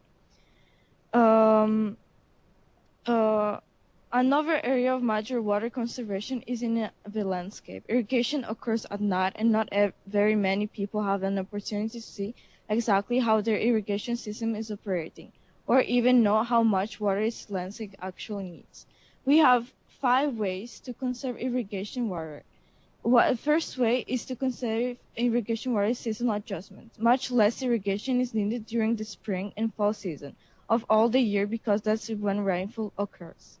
So installing a controller where seasonal adjustment can be programmed allow the controller to automatically take a percentage of the runtime of for example, if the spray heats are programmed to run 10 minutes during the hottest part of the year and then fall temperature decrease to 60% of the hottest month, the water budget can be set to reflect this change in required water, and controller will automatically water for 6 minutes instead of 10 minutes.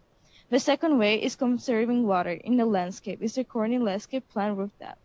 Root depth shows the amount of the reservation the plant has to pull water from the soil.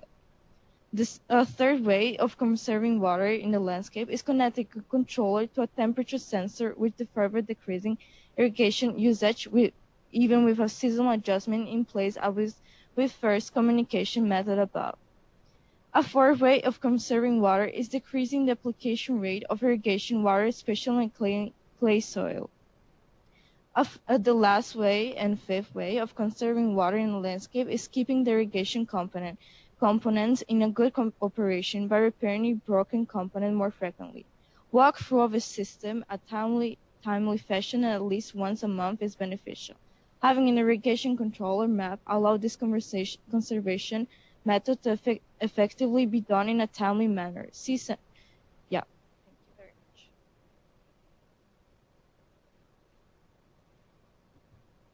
Okay, so now I'm gonna talk about how to save the water in our daily basically activities.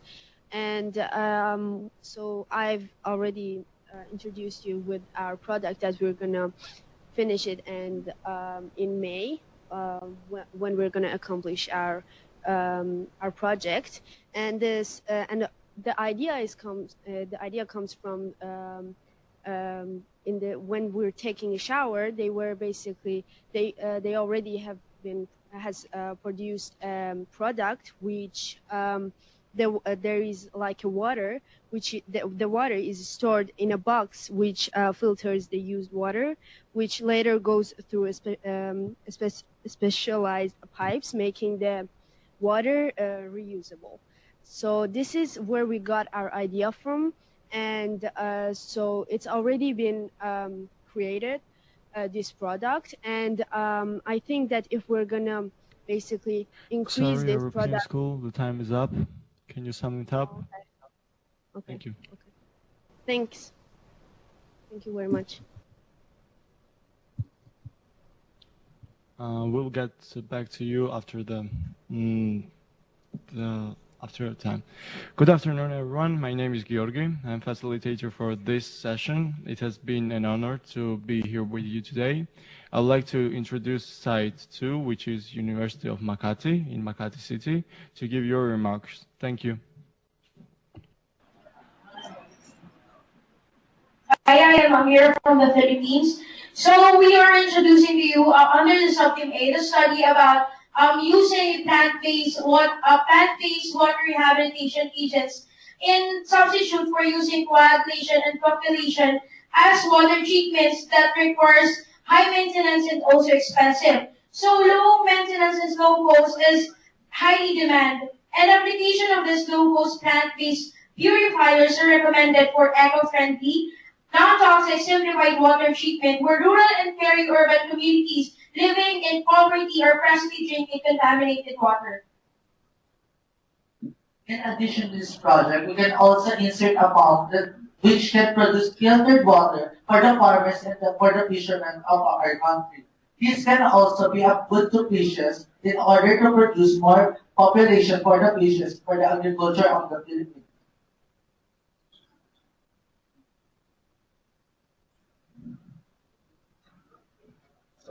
I'm Ivan Leonard Valenzuela from Kupang Senior High School. So the excessive growth of water hyacinth in Laguna de Bay causes ecological imbalance.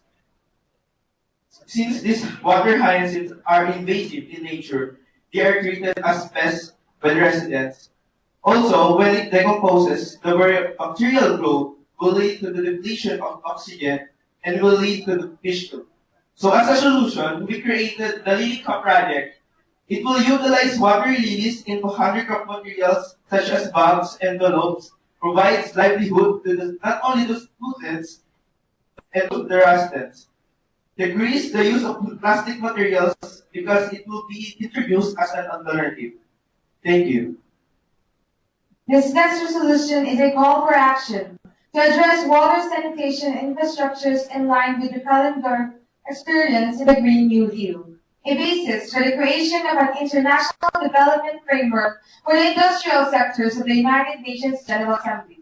To further elaborate this, in the Kallenberg experience, the byproduct of producers is utilized in making other products, and its goal is to achieve zero waste, while the Green New Deal was the overall strategy of the American green economy.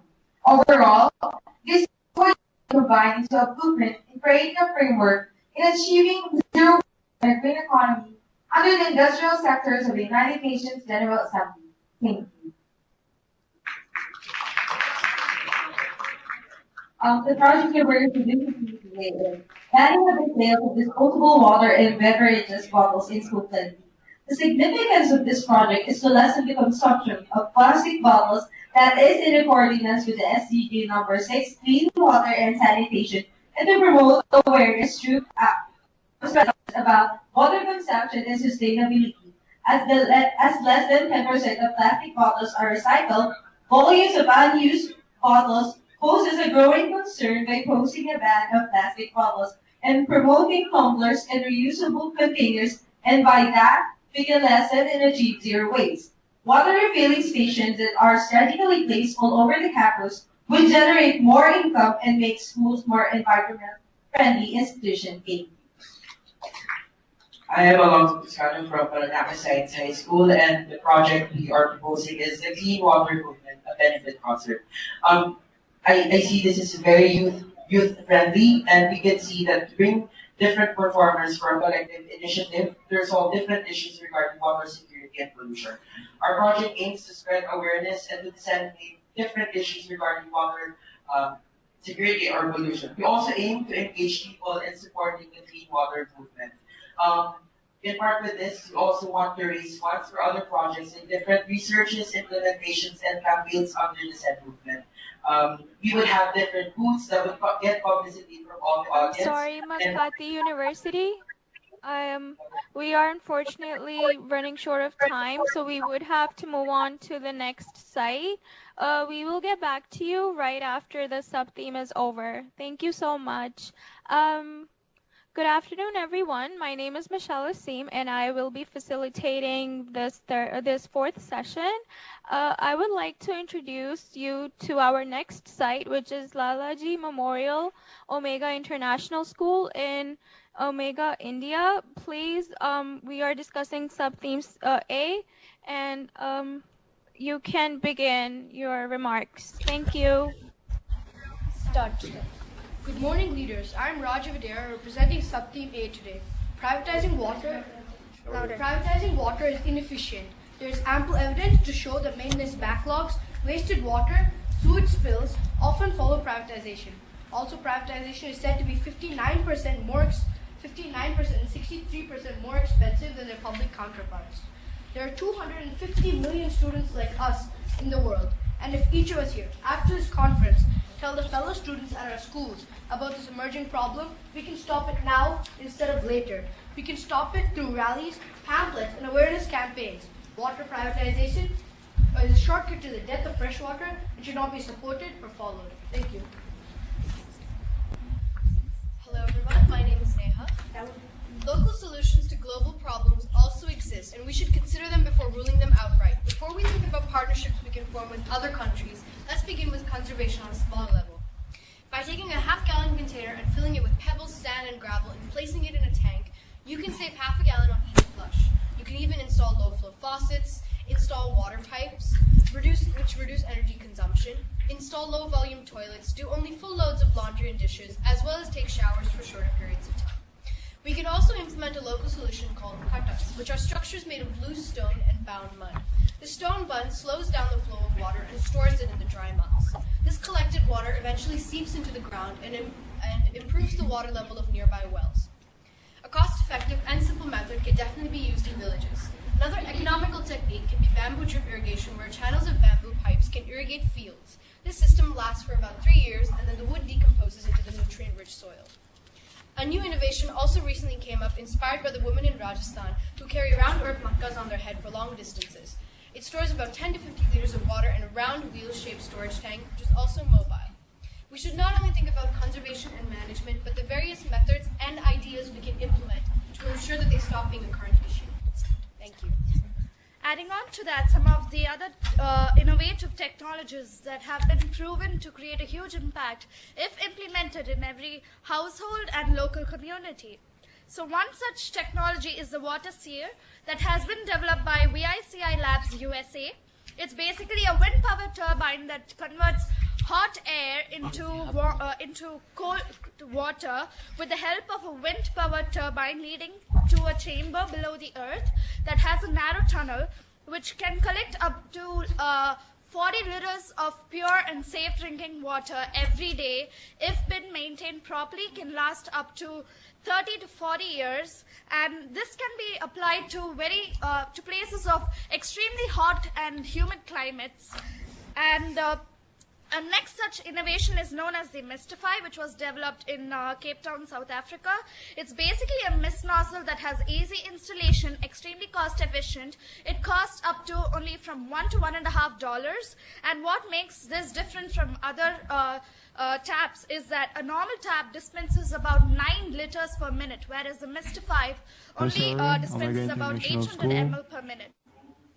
Time is up. And we need to move to the next site. Colegio Carol Bauer in Mexico City. The floor is yours. You have 3 minutes. Thank you. We would like to keep sharing some ideas about reducing the usage of water. Like, for example, we use a lot of water in production of food and agriculture. So we could avoid using that much water with some different kinds of systems. For example, the hydroponic system. It permits to use the same water over and over again. We have to periodically change it, but it keeps the roots, feeding the roots with the nutrients they need to grow. Also, we should start building houses and buildings, keeping in mind how to improve the use of rainfall, like some structures on houses and roofs and the roofs of buildings to use the rain that falls every day for our advantage. Well, and we think it is important to highlight too that we are being educated and conscious of the importance of saving water and how to save water and how important it is to our development and our future as a world. But we should focus also in teaching other communities, the minorities that do not have the access to this education, so that they can help us and contribute to this problem. And we should ask ourselves, what is next? And well, for answering this question, we suggest that the examples of countries that have already been successful in saving water and keeping this water clean should be followed by addressing some important questions to them, so that we can get to know their strategies in this in saving water. We should ask them questions like, what are they doing? How are they doing it? What is the cost of what they are doing? And what are the results they have obtained? So that we can implement those strategies that have already been proved in other countries, in other developed countries, and we can, as a society, contribute to this important problem.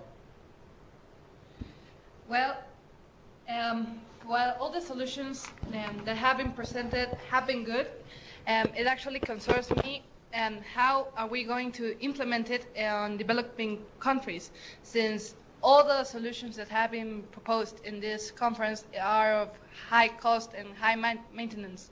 And I'm afraid that for developing countries, it's not the highest priority. So my question is, how will the high budget projects will be provided fund on developing countries? Thank you.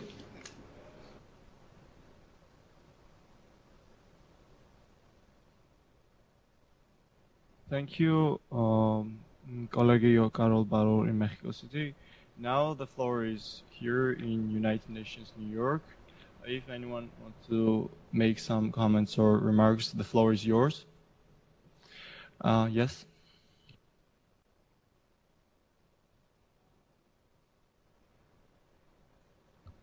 Hello, everyone.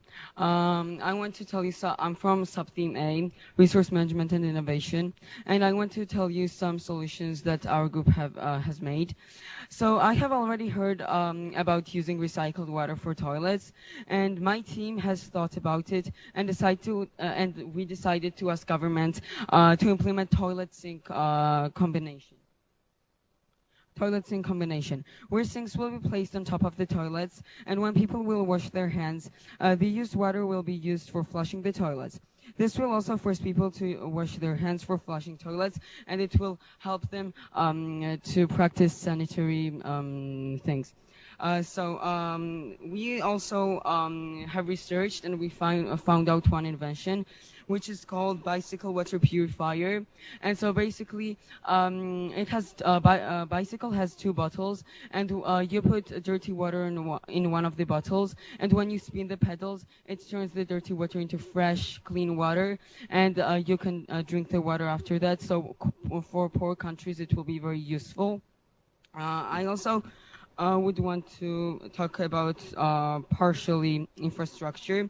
So basically, implementing pipes in villages and rural areas is very important, because since our topic is about resource management. If we don't have infrastructure, we will not be able to distribute the water, distribute water to everyone. So it is very important to implement pipes.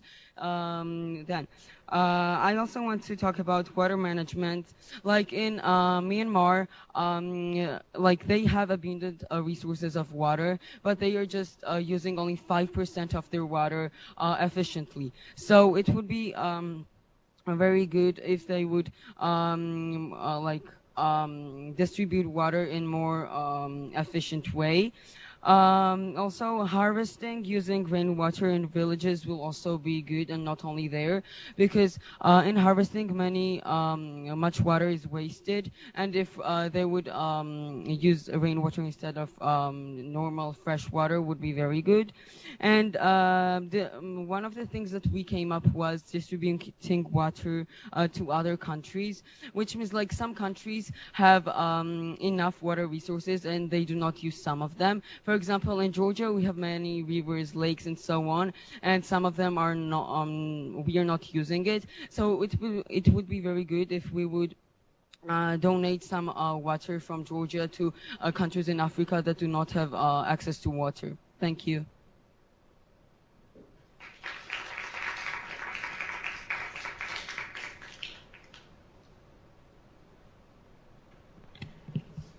Yes. Okay, so thank you everyone. Okay, I'm sorry, we have one more. Hello. Hi. I would like to explain what afternoon chairperson Nafisha talked about before. Water is essential to health and food production. Globally, nearly 2.1 billion people lack access to safe drinking water in their homes. So with that, we the youth have to find some solutions in order to prevent people from dying by lack of drinkable water. The oceans make up 70% of the Earth's surface and accounts for 96% of the water on the planet. The problem is this water can be consumed. It's oversaturated with salt. One of the solutions is desalination. For those who don't know what desalination is the process of purifying saline water into fresh water, basically turning ocean water into drinkable fresh water. Sounds pretty good, right? But why do we still struggle to make ocean water our primary source? The answer is money. The energy requirements are so high that the cost for a lot of countries is too much. Basically, if we have enough money, we'll be able to reduce the death rate caused by the lack of water. We even have examples that the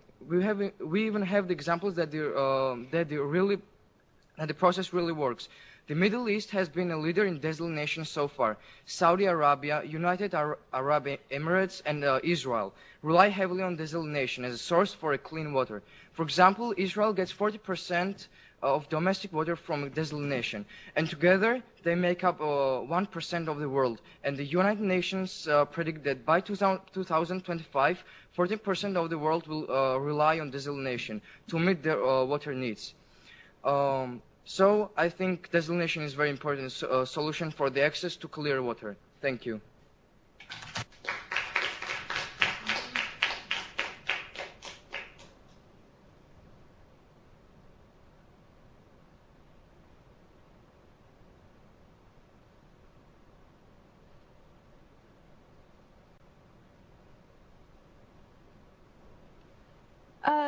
Thank you so much. We would like to get few last comments from the other sides regarding sub-theme A, and then we would like to move on to sub-theme B. Is there anyone or globally that wants to say something? Excuse me, Chair. We would like to add on about a very relevant issue, which we feel hasn't been addressed today. So which is mass migration. We'd like to go on with Aarti and Kevin. Kevin, start. Hello, fellow delegates. I am Kevin. What are the necessities that we possess today? We have a home to go to, clothes to wear, food to eat, water to drink, and a bed to sleep in. Imagine a life without all of these, a life without a stable home, without clean water to drink. This is the plight of a migrant. These migrants often end up in a foreign nation with a foreign tongue. They do not have a home to go to and are stuck on the roadsides with no food to satisfy their hunger and no water to quench their thirst. In the census of 2015, the world's migration count has tripled from 77 million in 1960 to a whopping 260 million in recent years. Out of this, a majority end up homeless, traumatized, and with no other choice but to beg for a living. One of the key factors for these issues is due to food shortages caused due to the unavailability of water for the production of food. This strengthens the already existing reasons for a person to migrate and brings about new problems with water scarcity as a root cause. This form of migration doesn't affect only humans but also has adverse effects on animals. An article from the Times of India, an Indian newspaper, stated that the animals in the Satyamangalam Tiger Reserve moved out of the reserve and into urban habitats due to the drying up of water bodies within the 1,411 square kilometer area. When we come across such issues, we are able to perceive the importance of the elixir of life, water. Such problems are caused due to the improper management of water and the carefree wastage of water, both in the corporate and domestic environment. Hi, I'm Aarti. When the morality towards environment dies, things change. Climates change, seasons change, life changes. In the name of modernization, industrialization, innovation, and technological revolution, we destroyed our ecosystem, lost our biodiversity, and now we are badly hit with droughts, flash floods, tsunamis, earthquakes. And this leads to water-induced mass migration. In India, Central Asia, and Middle East areas are the areas expected to be among the earliest to face above-average surface temperature increase and intensifying water scarcity in the next 30 years. But migration should not be a choice, but your only option. I would like to share a sustainable solution inherited by our Rajasthani women.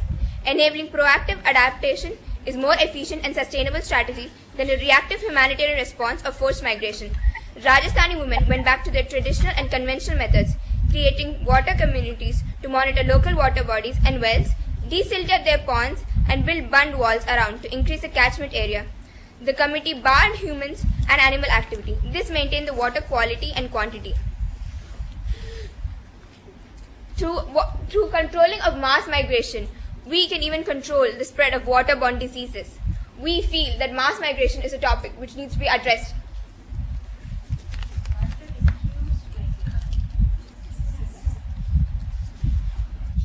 Large groups of people in the society, such as pregnant women, young children, and senior citizens, are at concerningly increased risk of developing serious health complications pertaining to waterborne diseases. One central factor triggering the spread of waterborne diseases is the prevalence of inequality within and among countries in the equal access to safe water sources. Awareness regarding effective techniques to make water potable and introduction of health and sanitary interventions that are cost-effective may be created by conducting campaigns and conferences with members in the affected topography. Training local peers and residents to serve as fellow peer educators operate as role models in the community. Concerned and environmentally woke students may be encouraged to use finances from charity to supply distressed areas with self-care health kits containing hand washes, sanitizers, and disinfectants, along with chlorine tablets. Such remote areas that lack access to healthcare facilities and clean water can become self-sustained when given the right healthcare facilities and demonstrations to follow safe fluoridation and sanitary practices.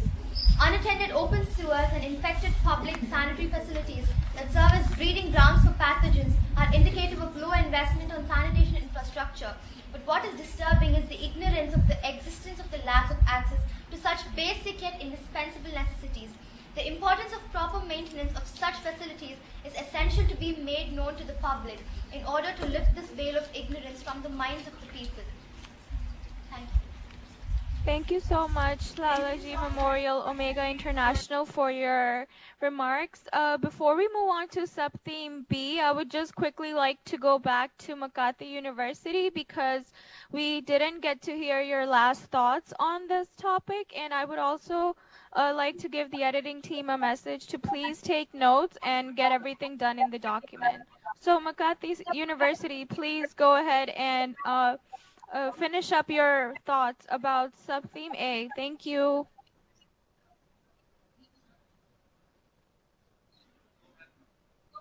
Hello. So continuing with the clean water movement, the benefit concert, we also suggest um, to have different projects to be involved in the concert, and we also suggest like the ticketing system to be a one pet bottle per person system, so that we could collect many plastic bottles and either recycle it or use it as fund the next projects. Thank you.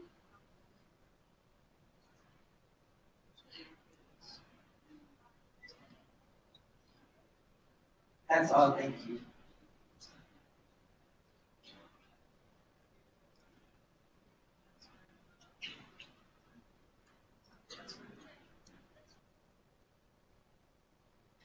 Thank you so much, Makati University from Makati City. And for finishing up your thoughts, we would like to now move on to sub-theme B, infrastructure, and we want to hear from Colegio Carl Bar. Would you like to start off your thoughts on sub-theme B, infrastructure? Please, thank you.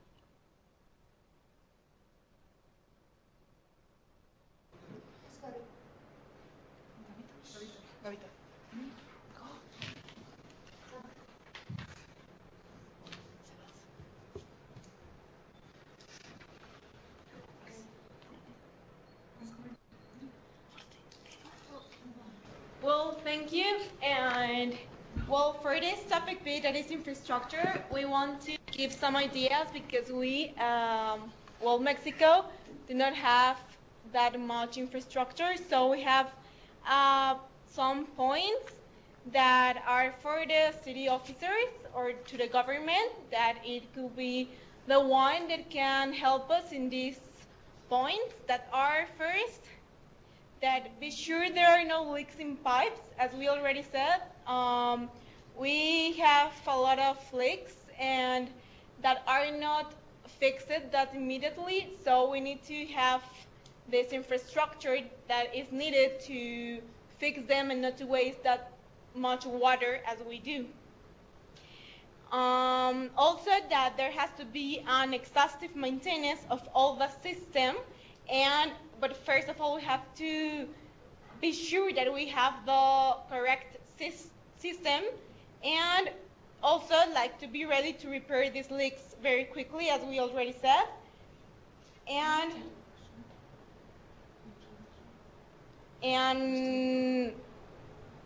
that's it. Thank you.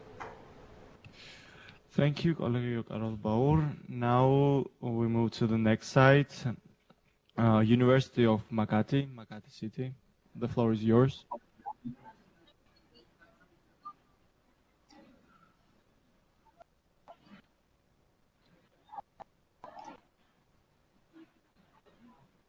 Starting with something. Okay, so before everything Still else, Makati, can you hear us? So,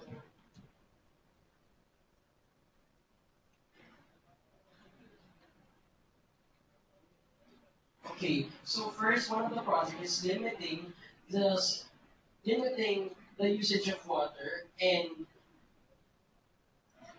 limiting the waste of the sewages for better management of system and innovation in order to implement for better dispersing waste and to encourage the government to invest on projects on national water infrastructure and sustainable management.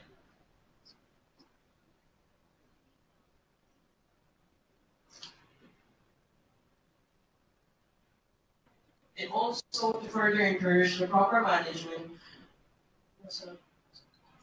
in order to promote plastic waste that is such as PET bottles and materials to recycling and reuse.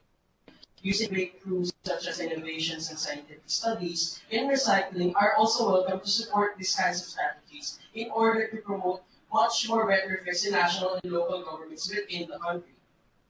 Also urges the improvement of knowledge and waste reduction in water management as we call on for the design of multi-level and comprehensive education programs and plans. Basically, these are programs that can target general population, organizations, community leaders, and other multi-tiered stakeholders. These will foster further awareness in the development of water sanitation, hygiene community processes, such as knowledge that can innovate techniques, best practices, new technologies that will effectively change the old and tedious methods and technologies that we have right now.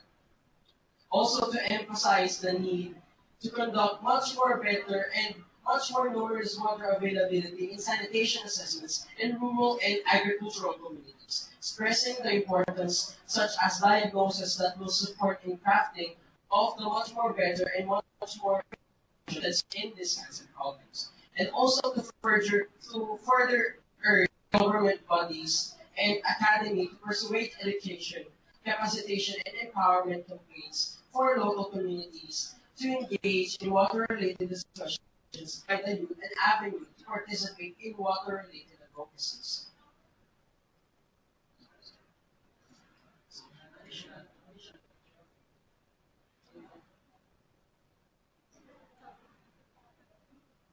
That is all, thank you. Thank you, University of Makati. We can move to the next site. European School, Tbilisi, Georgia. The floor is yours.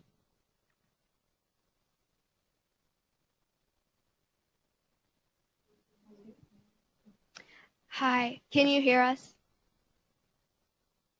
Yes, European School, we can hear us. Okay, thank you. So in relation to water sanitation and infrastructure, one of the goals is access to clean water, which expands educational opportunities for poor families around the globe. So we actually thought of a project that we can help create. It's the water treatment plant.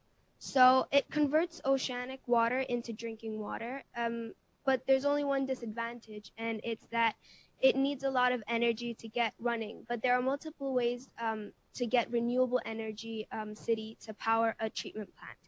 Building dams can help generate electricity or the usage of solar panels. Water treatment plants go in this process of removing bacteria and sediments to make the water clean and be used in agricultural farms and cities. So in our opinion, we think that if more developed countries that are capable to make this product can create it and help countries that are poor and don't have the proper sanitation, because unfortunately, for example, children in Africa are not able to study properly or get a good education because of their sanitation problems. So infrastructure is a very important role. Yeah, about infrastructure, as the carrying capacity of the Earth increases greatly due to technological advances, urbanization is modern times occurs because of economic opportunity. So urbanization is finished by the addition of more roads, houses, and commercial and industrial buildings. More wastewater is discharged into local streams. New water supply and distribution system are built to supply the growing population. Reservoirs may be built to supply water. Some stream channels are changed, and so on. So infrastructure in this case is so important, and the government should have some plans or policy to manage these problems. Thank you.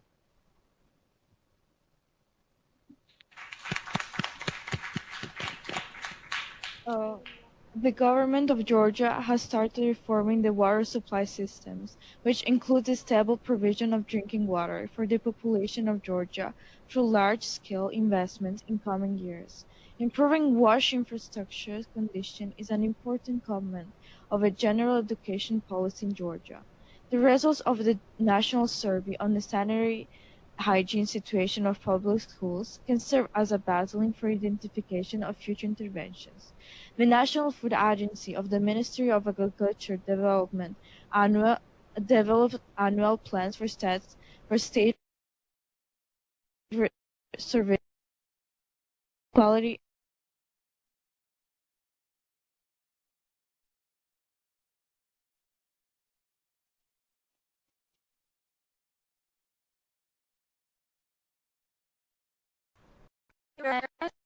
infrastructure. Before I move on to our next site, which is Lalaji Memorial Omega International, I would like to keep the SDGs in mind, specifically SDG number 9, which is industry, innovation, and infrastructure. So please look into that sustainable development goal in addition to number 6, which is clean water and sanitation, and try to put the puzzle pieces together for better solutions as individuals and as a community. Now I would like to move on to Lalaji Memorial Omega International for your remarks on Subtheme B, infrastructure. Thank you. Pardon me, this is the conference specialist. It appears that Makati University and European School have disconnected. We will work to get them reconnected momentarily.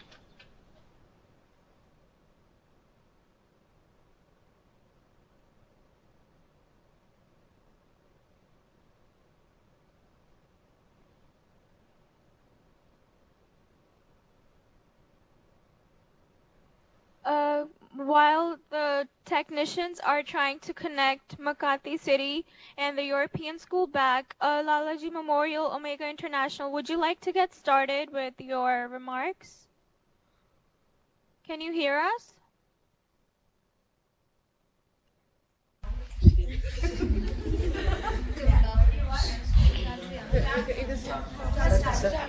We waste too much water, especially in washrooms, but there's many things we can do to counter that, such as buy products such as the water pebble.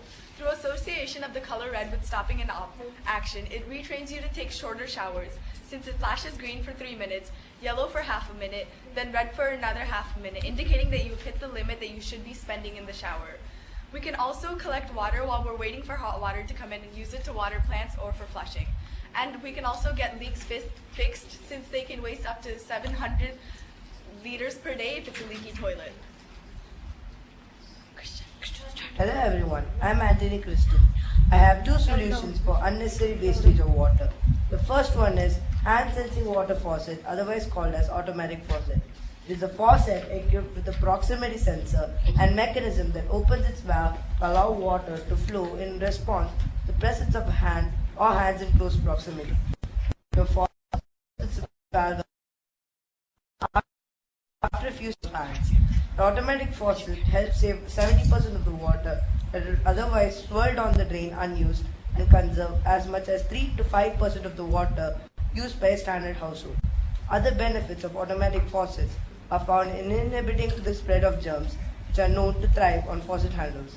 The cost of this faucet is about $41.88, as the price may vary from company to company. This is relatively cheaper than the cost incurred on water taxes and electricity used to pump water, hence making it cost effective. The second one is a water reduction nozzle by the company Altered Nozzle. The nozzle reduces the wastage of water by 98%. In an average, 8 liters of water flows from an ordinary water faucet in a minute, whereas only 0.5 liter to 0.8 liters of water flows through the altered nozzle in a minute. The altered nozzle costs around $36, but as it comes in a package of 5, it is also cost efficient. When these inventions are put together, they help save a lot of water. I would like to conclude by saying, save water, save lives. Greetings. I'm Arjun from Omega International School. It's just a drop of water, said my friend when I brought the dripping tap to his notice. Truth, my friends, 10 drips of water per minute amounts to 3 liters in a day, and for 21 liters a week and 90 liters a month. Like my friend, many of us belittle, it's just a drop of water. In India alone, there are about 268 million households. Imagine each household has a dripping tap. This sums up to a whopping 804 million liters of water every single day in India alone. And this is excluding the public areas. Now I come to understand that the just a drop of water attitude is the problem. The solutions can be divided into short term, where the wastewater can be harvested or laws can be brought in to regulate the water supply or implement a payment or meter system to reduce the water usage. And long-term solutions where villagers can be educated through drama and music, while on the other hand we can build awareness in urban areas through campaigning, and younger generations must be taught the importance of every single drop of water. Thank you. Hello everyone, I'm Tamranya, and today I would like to talk about problems associated to menstrual hygiene. So in India, 43% of the 355 million women of the menstruating age are unable to access clean sanitation facilities. So often this is related to the high price tax that is attached to sanitary products. In rural India, using such sanitary products like sanitary pads or tampons would mean cutting down on 1 week's worth of vegetables.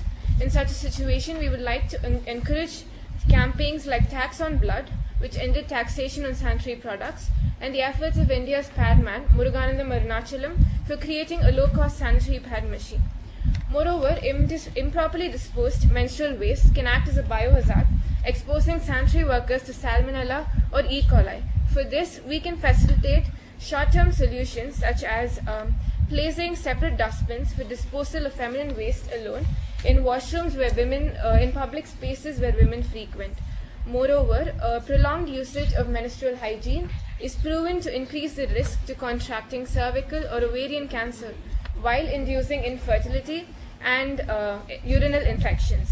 So, through awareness campaigns conducted by students on days like Menstrual Hygiene Day, we can facilitate the switch to eco-friendly sanitary products like menstrual cups, menstrual sponges, and cloth pads, which can be used up to 10 years, protecting the environment while cutting down on expenses. Thank you. Hello everyone, I'm here to talk about Swachh Bharat. Swachh Bharat Abhiyan or Clean India campaign is one of the most ambitious projects of Prime Minister Narendra Modi. Its major goal is to make all cities and villages of India open defecation free by building household and public toilets. After the implementation of Swachh Bharat mission, over 0.45 million villages, 601 districts and 2,900 cities have become open defecation free. Access to household toilets have helped to avert 0.18 million deaths due to diarrhea. The mission's goal of improving the rural sanitation has progressed well. However, one basic hurdle is lack of funds to build toilets. Structural Engineering Research Center in Chennai has developed a low-cost new technology where with just 2 laborers and in 4 hours, a working toilet can be built.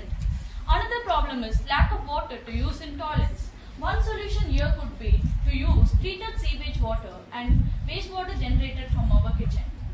In the 4 years of Swachh Bharat mission, rural sanitation coverage has gone up over 98% from 38%.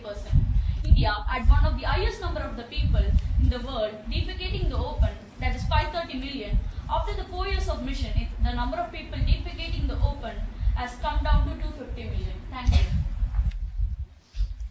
Thank you, Lalaji Memorial Omega International School, for your remarks. Unfortunately, we have to move on to our site, which is the United Nations, for Sub-Theme B, Infrastructure.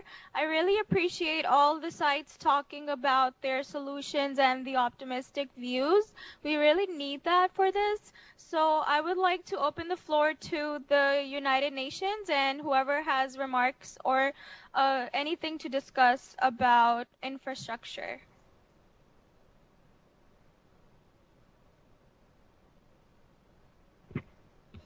Hello, I am Lucas Sharashidze. I am 12 years old. I study Georgian American School in Batumi, and I am participant in this conference first time.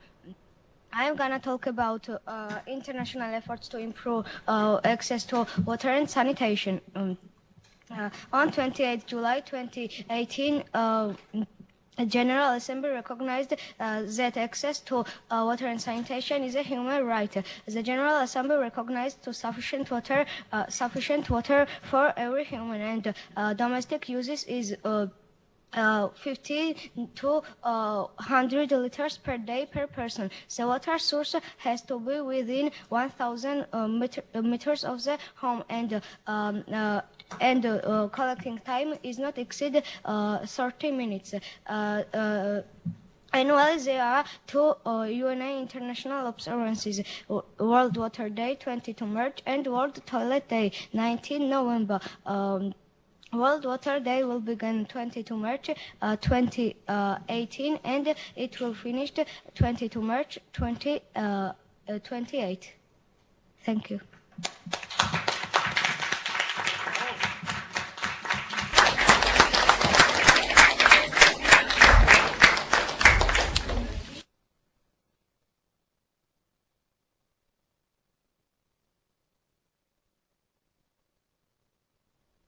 Hello everyone, my name is Melita. I'm studying Georgian American School of Batumi. I want to talk about Subsystem B, water sanitation and infrastructure.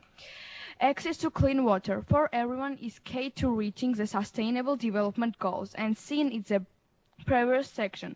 Clean water goes hand in hand with creating more stable and safe communities. It creates economic opportunities and will lead to great health and well-being around the globe. With proper care and management, the plains fresh water source are enough to provide clean, accessible water for all. Water sanitation. Access to clean and safe water for domestic use is from basic human right. In order for water to be considered safe, it must be free from microorganisms, chemical substances, and recognize hazards that construct and threat to personal health. The World Health Organization, WHO, has set forth a series of guidelines for drinking water quality. The guidelines serves as a base of countries to develop and implement their own water safety programs and measures. Thank you for attention.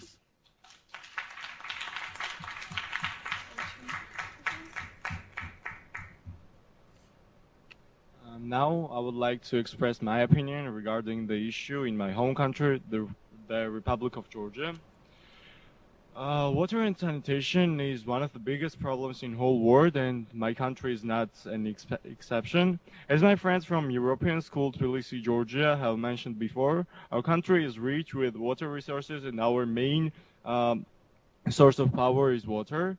But unfortunately, the citizens resulting Georgian citizens not realizing the severity of the problem. Many in my country can understand how global this problem is, and over time it will affect everyone, every individual. However, there are some interesting projects about water pollution and sanitation. I personally made a project called Sustainable School, in which the level of efficient use of water resources is maintained in every direction. This includes equipment by which it will be able to collect the rainwater which can be used for flushing the toilets. Also low flow equipment, for example sensor timed taps. The control in the expenditure of water, sub-meters to calculate which block uses more water. These ideas and this equipment can be used in all houses all around the world. That I think will be another step to our main goal, clean water and proper sanitation for everyone, for which we are gathered all around the world today. Thank you for your attention.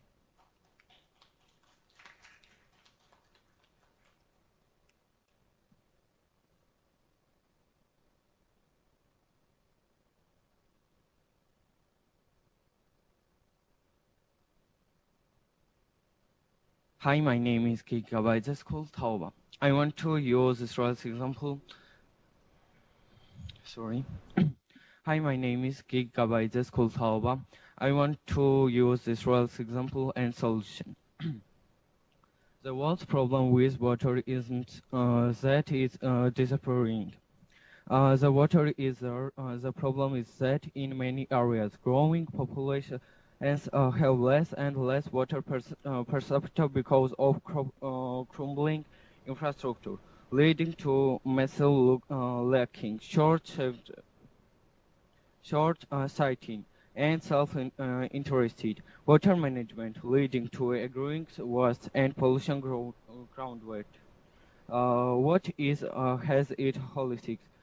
Centralized water management designed over the sites from which exist areas from California to Egypt can cherry pick ideas. Arjo says Siegel, author of the best-selling book, Let There Be Water.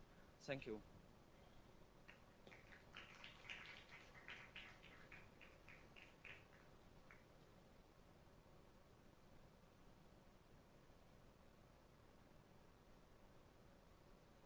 You can speak.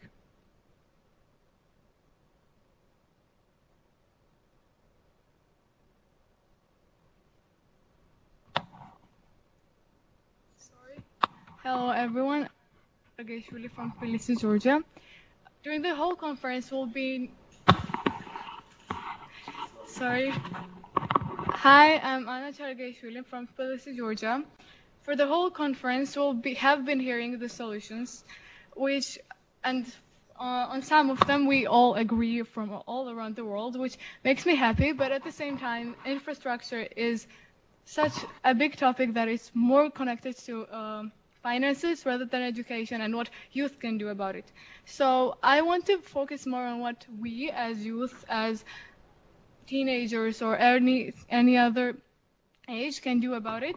Without so yeah, basically one of the biggest solutions my group mates and I have came up during the work period of working time is that we can encourage government to fund researches about alternative ways to for like example desalination of water or other types of things which are expensive, which is necessary as we have already done already, but cannot be reached due to lack of finances. So yeah, I would like to more focus on like alternative solutions rather than the solutions which we have already listed but cannot be reached because they're expensive. Thank you.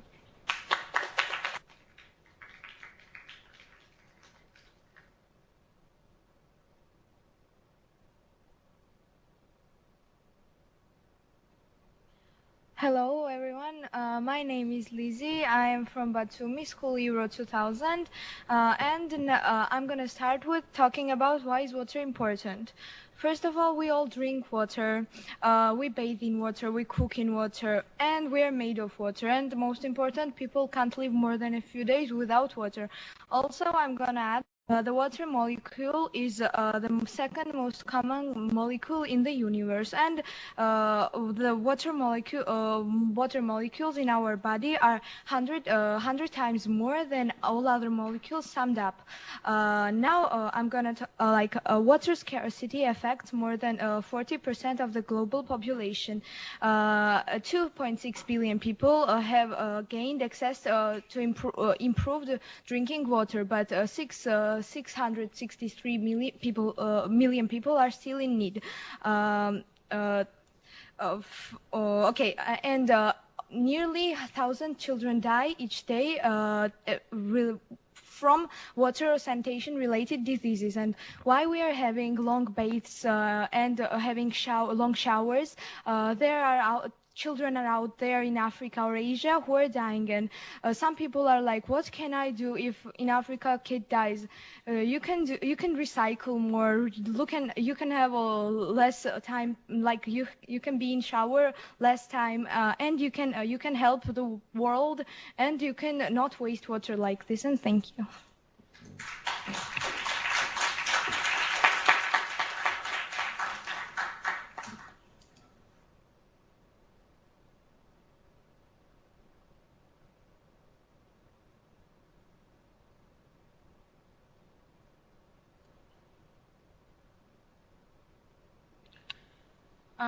So because now we're talking about the infrastructure, I want to say a few words about this problem. So basically the problem of dirty water, bad sanitation and infrastructure is mainly in undeveloped and developing countries because they're not economically strong and stable. So one of the solutions is to make the countries more economically stable, and then we can think about any other solutions like we mentioned before. Thanks.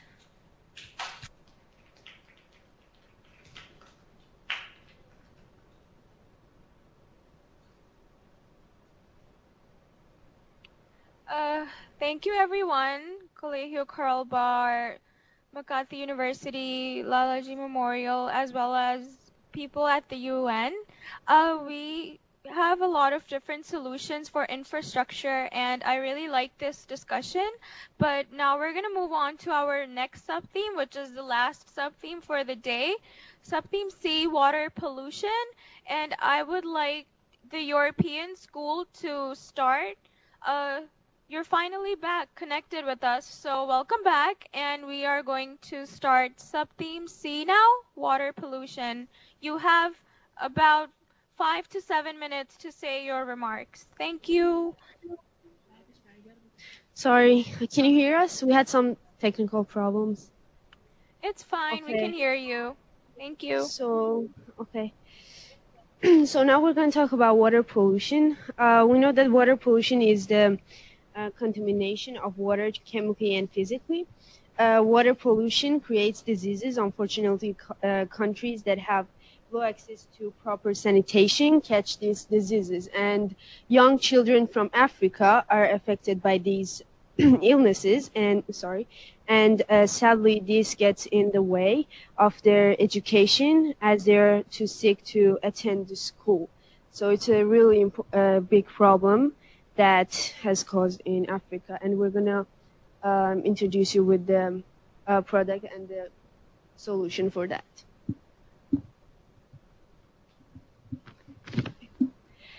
So about 400 Ghanaian children die each year from diarrhea. Even more die from pneumonia, and about 23% of Ghanaian children suffer from chronic malnutrition linked to poor water and sanitation. In addition, 5 million Ghanaians still use water from unsafe sources. So, order to this, we should raise the awareness. We had some programs to teach third graders about this year's topic, and we can say they were shocked about this. The picture that we showed them, and also they had fantastic knowledge and ideas to facing these problems. So we should raise children's opinion because they are new generation and investors of future. Thank you.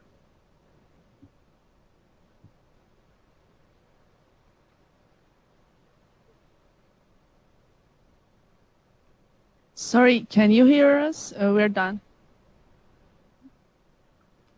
Thank you so much, European School, for your remarks on sub-theme C sub-theme C, water pollution. We would like to move on to our next site, which is Makati University in the Philippines. You have about 5 to 7 minutes to say your opinion and solutions on water pollution. Thank you. Good afternoon, good morning. I am Clyde Discondo from University of Makati High School of Islam. So I will be tackling about sub-theme C, water pollution and education. Our projects include ways to minimize to reduce the amount of plastics that pollute waters. We will achieve this by minimizing the unnecessary use of plastics in quantities that it does not excel. For example, cutleries are used in eating to push down on our foods. However, there are almost no advantageous properties of this to contribute in this kind of function. If else, it would just be adding to the pollution in our waters. A solid way to implement this is by integrating the use of energy sources, which was preemptively initiated by a company in India. The materials used in creating these cutleries are already present or available in our country, especially Philippines. With this, disposable cutleries should be taken care of and could therefore reduce the entry of plastics in our waters, and it could bring us closer to sustainable, clean, and unpolluted waters. To further support this aim, rolling of sewage pipes and installation of community-based water treatment plants are necessary. This will ensure quality water resources closest to the community which do not have it. Also, with the help of city government and other NGOs, we will further realize by implementing water waste management seminars such as WATO, or water waste management assessing treated water for urban betterment. This will target barangays throughout the country and will provide better education and improve awareness for local about pressing issue of sustainable water, clean water development leading to the proper utilization of water sources. This will also creation of web page that will further reach out to communities which sparks faster and in an efficient way, technologically inclined can also take advantage of this in order to easily disseminate the information provided herein. Hi, my name is Jimmer. I'm from Millennium Science High School. So now that we know that plastics are the main contributors to water, we would like to propose a project called HyaNet, which is derived from nets made from hyacinths. So to contextualize the problem, specifically in the is that hyacinths in larger quantities could be harmful, but when we process the fibers into nets, it's a beneficial filtration system for solid waste. So we will install it in drainage systems, and when it's full, we will lift it, we will properly dispose it and segregate it. Thus, we will now serve a mitigation for the persistent problems in pollution in water. Good morning, I'm Doms from Muntinlupa Science High School, and elaborating more from what she had said. Having Laguna de Valle as our recipient with a total area of 949 kilometers squared, and which receives millions of pounds of trash each year from 8.4 million inhabitants, which produces 18 million pounds of trash per year. So, and 60% was from the localities, and 70% from industries and others. So we have chosen water hyacinth or Ecponia as our aid to alleviate plastic pollutants in the said lake. For water lilies, or also known as water, is somewhat native but invasive. For 10 stalks, can produce 65,000 times in a year.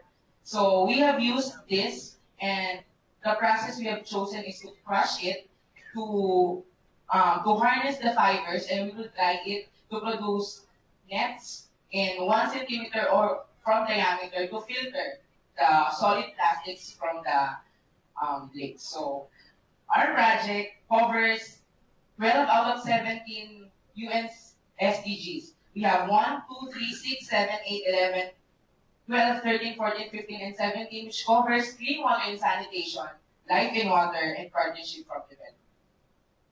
So one other project that we're trying to implement within the members of the United Nations is applying much more competitions regarding innovations and resolution making, such as these kinds of events. Because as we can see here in this kind of event, we are gathering solutions from people, from young people such as us, especially knowing that 26% of the population in the world is youths under 15 years old. Therefore, we can collect many people from those ideas, wherein we can find these kinds of solutions to implement for the future generations, not just the current problem, which is water pollution.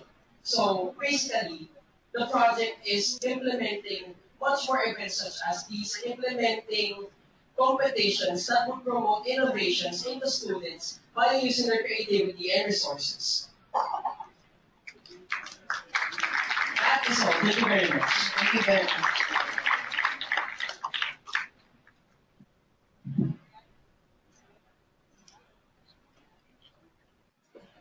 Thank you. Now we will move to the next site, Omega International School. The floor is yours. Diarrhea, the second leading cause of child mortality in India. Children with diarrhea are at risk of death due to dehydration. Early and appropriate fluid replacement is the main intervention to prevent death. ORS is a special combination of dry salts that is mixed with safe water, and this can replace the fluids lost due to diarrhea. To control waterborne diseases, it is also important to ensure the availability of safe drinking water to all. Biosand water filter is a device made using various layers of sand, charcoal and pebbles. It removes bacteria, viruses, parasites and even metal and arsenic particles. It is a low-cost solution and once installed can be used up to 30 years. As students, we can insist upon the use and development of such devices which can save innumerable lives. Thank you. Plastic being inexpensive, durable and flexible, it is used mercilessly and it is ubiquitous in today's world. My friend Sujit will now talk about some effective solutions to deal with plastic pollution. From international efforts such as the Ocean Cleanup Project, which includes a fleet of V-shaped systems that will drift across the Pacific Ocean and simultaneously sweep up debris, which were attempts to clear out the Great Pacific Garbage Patch. Small-scale local efforts such as the paper bags manufactured in our school campus by recycling old paper and fabric. Usage of beeswax bags, which can also be another eco-friendly alternative. Going back to our roots and using plates and cups made of banana leaf and betel nut help reduce the impact of huge quantities of plastic waste generated.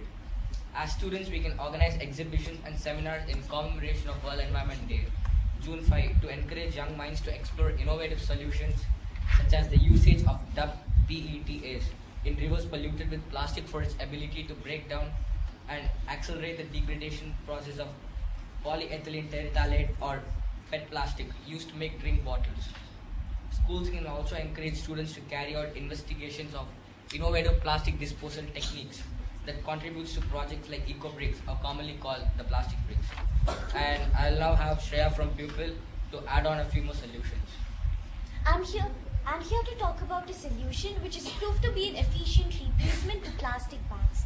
Mr. Ashwath from MV3 invented a bag out of natural starch of potatoes and tapiocas that looks and feels exactly like plastics with none of its negative impacts.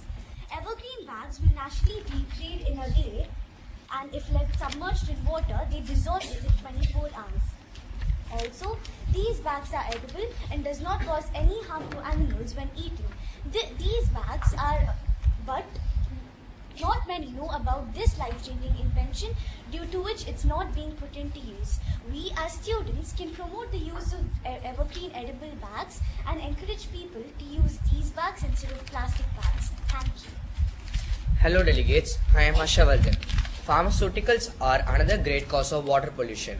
Pharmaceuticals are synthetic or natural chemicals that contain compounds like endocrine disruptors which can disrupt the internal biological processes such as development, growth and reproduction regulated by the hormones. Research conducted by a university in Italy emphasizes that even a low-level mixture of various drugs stops cell reproduction.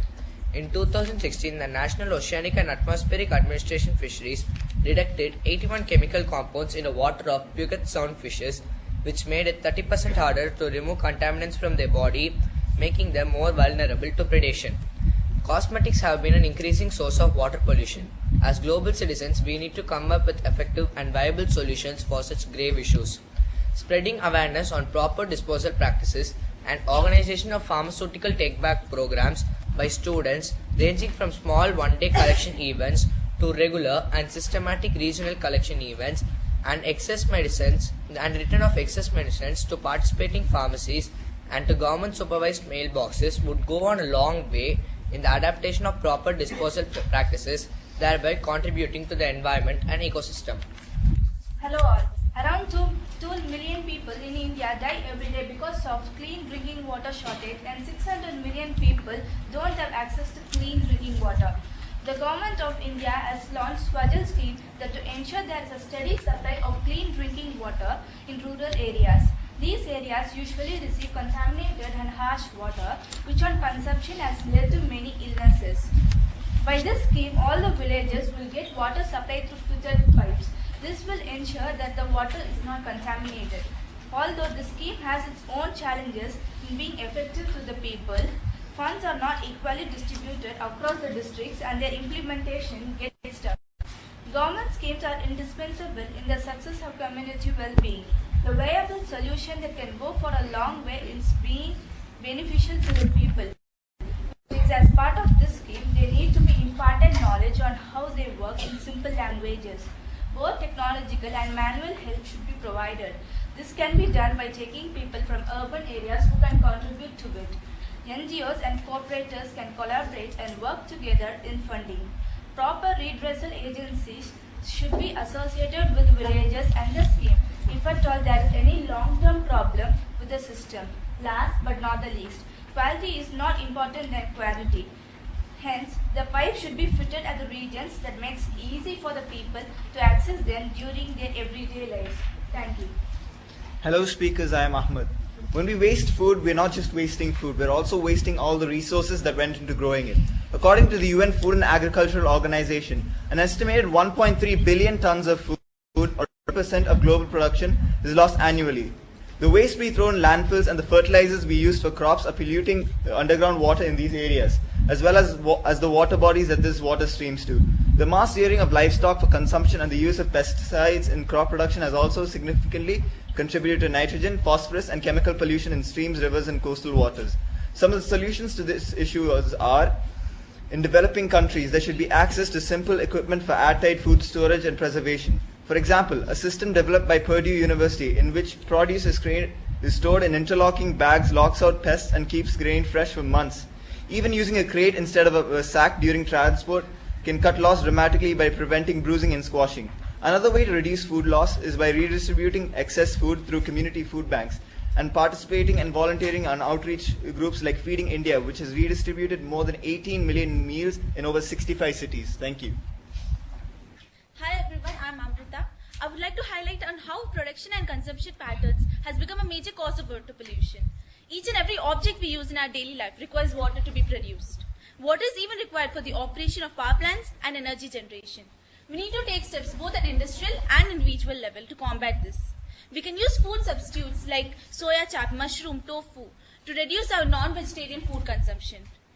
Donation drives can be organized every 6 months to collect reusable objects from people with the help of an NGO, where the donors get an eco-friendly substitute like the wooden toothbrush or biodegradable bags as a gift for donation. Thank you. Thank you, Lalaji Memorial Omega International School. Unfortunately, we would have to move on to the next site, which is Colegio Carol Bar in Mexico. Please say your remarks on sub-theme C, water pollution. You have about 5 to 7 minutes. Thank you. Hello, my name is Carla from Colegio Carol Bar.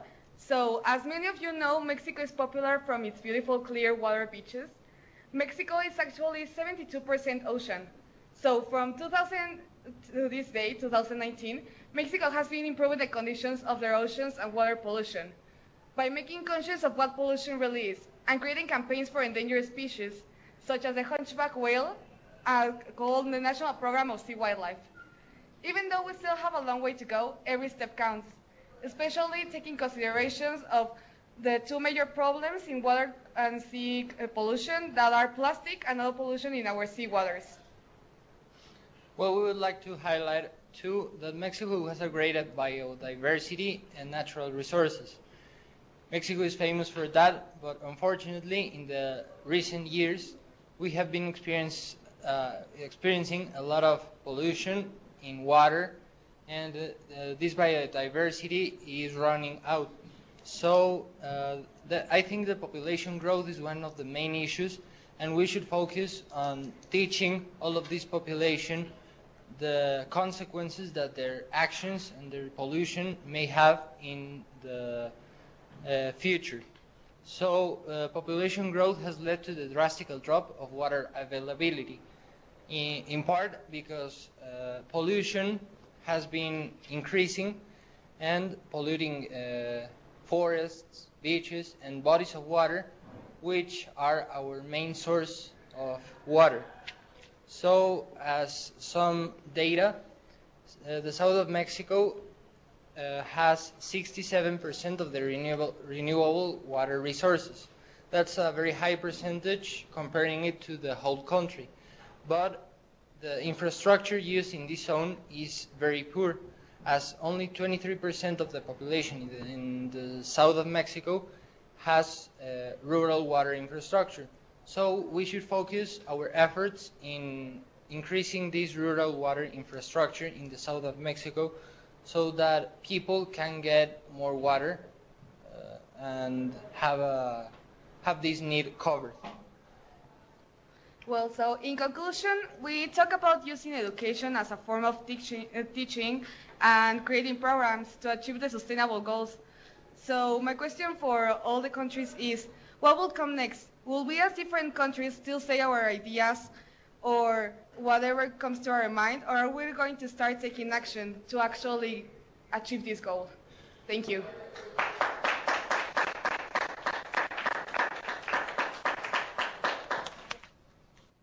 Thank you so much, Colegio Carl Bar, for your wonderful remarks and solutions. We would like to move on to the next site, which is the United Nations. We have a few speakers that want to say something. I would like Dia to go first. Thank you. Hello. So I want to say that. Okay. Okay. Hello. So I want to say that water pollution is a very big problem, and so clean water is necessary for our energy, also for energy production, food growth, and also for the personal needs. In China, there was a huge problem. For example, people were drinking like not healthy, polluted water from rivers and lakes, so they were getting ill and didn't have any money to buy a medicine and help themselves to survive. And after they were dying, so no one could help them. They didn't have any money and they were poor. Actually, in China, there were created many groups to find from where was coming this problem and what was polluting the rivers. So the groups of people, like Chinese people mostly, natives, found that there were factories of famous clothing like brands, and so they just were throwing and polluting rivers and lakes, and that's why people were dying. So even some villages were called cancer villages. It was an official name for them. So in India there was also a pollution problem, and actually Oil India, it's a system which has improved condition of oil in oceans and also seas in water generally. And now, because of them, in 2016, the water is not so polluted as it was before. Yeah. Thank you.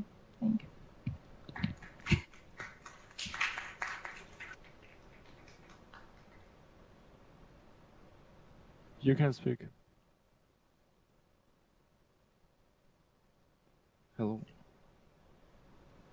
Hello, I'm Mina Ziga. I'm 15 years old from Germany, but I currently live in Tbilisi, in Georgia. As you all know, Germany is a developed country, and they don't really have this problem because they're economically stable and money is not a problem for them. They spend the money on development, unlike in Georgia and almost every other developing country. Now I want to tell you about water pollution in Egypt. So when the most common diseases in Egypt are reported to be bacterial diarrhea, schistosomiasis, and typhoid fever, which all have a connection to unsafe water and poor sanitation, then it's clear it's because of the River Nile. So since the times of the ancient Egyptians, the River Nile was the main water resource of Egypt. So more than 90% of Egyptians were relying on the River Nile and its delta. However, with the country's rapidly growing population, climate change and poor garbage and pollution management, the river has become disposed, and that threatened the lives of many. Thank you for attention.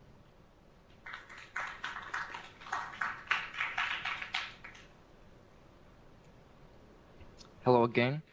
Water pollution is one of the main environmental issues that we are facing, as more than 70% of the Earth's surface is water covered. Water pollution has very negative effects on public health. A lot of diseases result from drinking or being in contact with contaminated water. such as diarrhea, cholera, skin infections, and so on. In zones where there is no available drinking water, the main risk is dehydration, obviously. Everyday garbage such as plastic, paper, aluminium, food, glass, or rubber are deposited into the sea. These items take weeks to hundreds of years to decompose, and thus they are a major cause of water pollution. 80% of plastic in our oceans is from land sources. In order to reduce the amount of plastic entering our ocean, we need to both reduce our use of plastic globally and to improve plastic waste management. I would also like to say about the role of industries in polluting the water. Industries produce a lot of waste containing toxic chemicals and pollutants. A huge amount of industrial waste is drained in the fresh water, which then flows into canals, rivers, and eventually in the seas. Another source of water pollution is the burning of fossil fuels, causing air pollution like acid rain, which then flows to streams, lakes, and other stretches of water. All manufacturing industries should ensure they have a well-designed treatment facility that can prevent water pollution by cooling, treating, and removing all the toxic components of the waste discharged into water bodies. Water is the most needed material on the planet, and we are unable to live without it. So we need to take care of water. Taking care of water means taking care of each other. Thanks.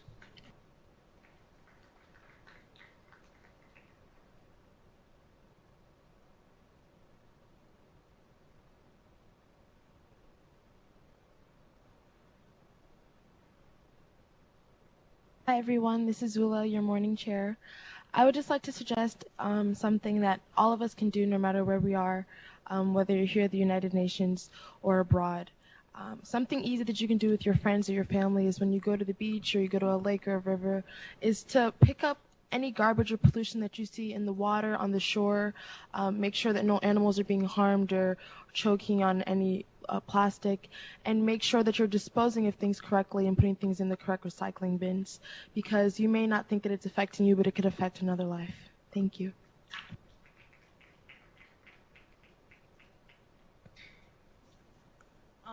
Can I say? So basically, we talked about all the things that cause water pollution. But once, a friend of mine lives near the sea, and once when I was in her house, her parents threw the garbage, threw the big bag of garbage full of garbage into the river. And I think we can at least not throw the garbage into the rivers or when we're at the beach, and all the other things can be solved, but at least just don't throw the garbage into the sea. Thank you.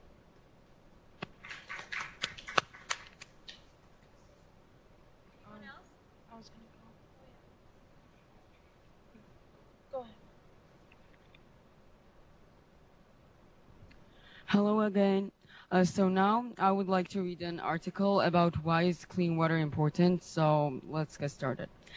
Water is the precious gift of God on the earth. But you might ask, how can we keep it clean? Examples are committing to no plastic use, using reusable bags, no straws, and etc. Commitment to picking up trash with friends and finding local NGOs that do similar work. Life exists on the earth because of the availability of water. It takes nothing from us but gives life to us. Without water, life is not possible on the earth. All the living beings like human, animals, plants, etc. need water to grow, develop, and live. Water is the only source of all lives here. People working in different fields need water for different purposes, such as farmers need water to grow crops, gardeners need water to water plants, and etc. So we should save clean water for the wellness of our future generations and healthy life of water and wildlife animals.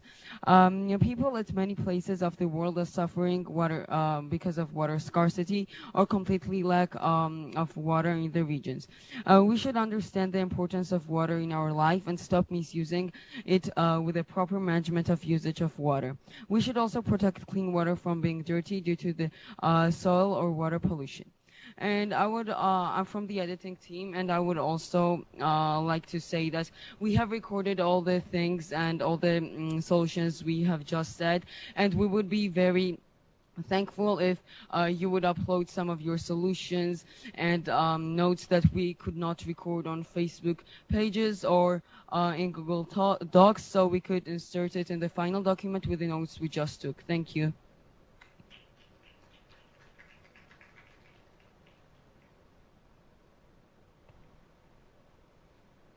Hello, everyone. So those are some really excellent points we just discussed, and I would just like to add on a few more points. I know we talked a lot about factories and industries that are irresponsible and they dump chemical and oil waste into the oceans, but also I feel like every single one of us here is individually responsible for the waste footprint that we leave behind. Every time we are careless about what we wash our hands with, what we drain down our sinks. A very common example would be the cosmetics or the glitter that we wash down the sinks. So these materials are plastic and they're not biodegradable. These make their way into the ocean and into the stomachs and the food of fishes, and in turn it kills the marine life, and over generations it will impact the entire ecosystem in a whole different way. And so there are many solutions that we ourselves can implement to combat these. So one simple one would be switching to biodegradable products. So nowadays we see that there's a lot of shampoo cans and bottles and detergents. So what we can do is we can encourage our government and we can crowdfund to support businesses that create biodegradable products. For example, I know everyone knows about the Tide Pods, and those are like the detergents, but we can make it is some companies do manufacture like shampoo pods and soap pods, and those leave very little carbon plastic footprint behind because they just dissolve with the water and they do not contaminate it. Another thing we can do is ensure we can like appeal to our government and we can ask them to impose fines on both corporations and citizens who are caught contaminating the water and not practicing ethical methods of disposal. And also, when I know we talked about the solid waste that make our way into the ocean, the plastic straws and everything. So there is actually a technology being developed, and I feel like we should support more research into it, especially in developing countries. It is basically a robot that is powered by solar energy, so it does not waste electricity and cause harmful emissions. So it is powered by solar energy, and what it does is it basically filters the water, taking out all the solid waste so it does not make their way into the feeding cycles of fishes. And it has actually been successful. One particular robot, it's called Mr. Trash Wheel, and it is powered by solar energy, and it has been successful in removing over 900 tons of trash from rivers. So I think everyone, we should think more about that. Thank you.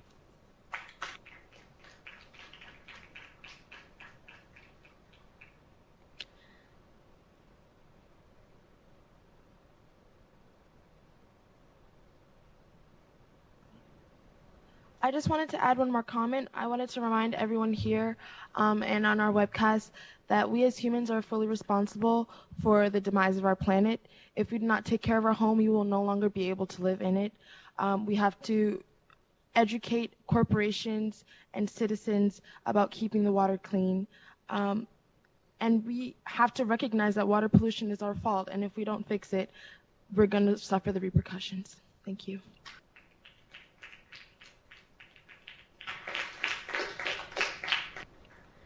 Thank you so much, everyone, for your wonderful remarks, your opinions, suggestions, and solutions, because this is very important for our environment.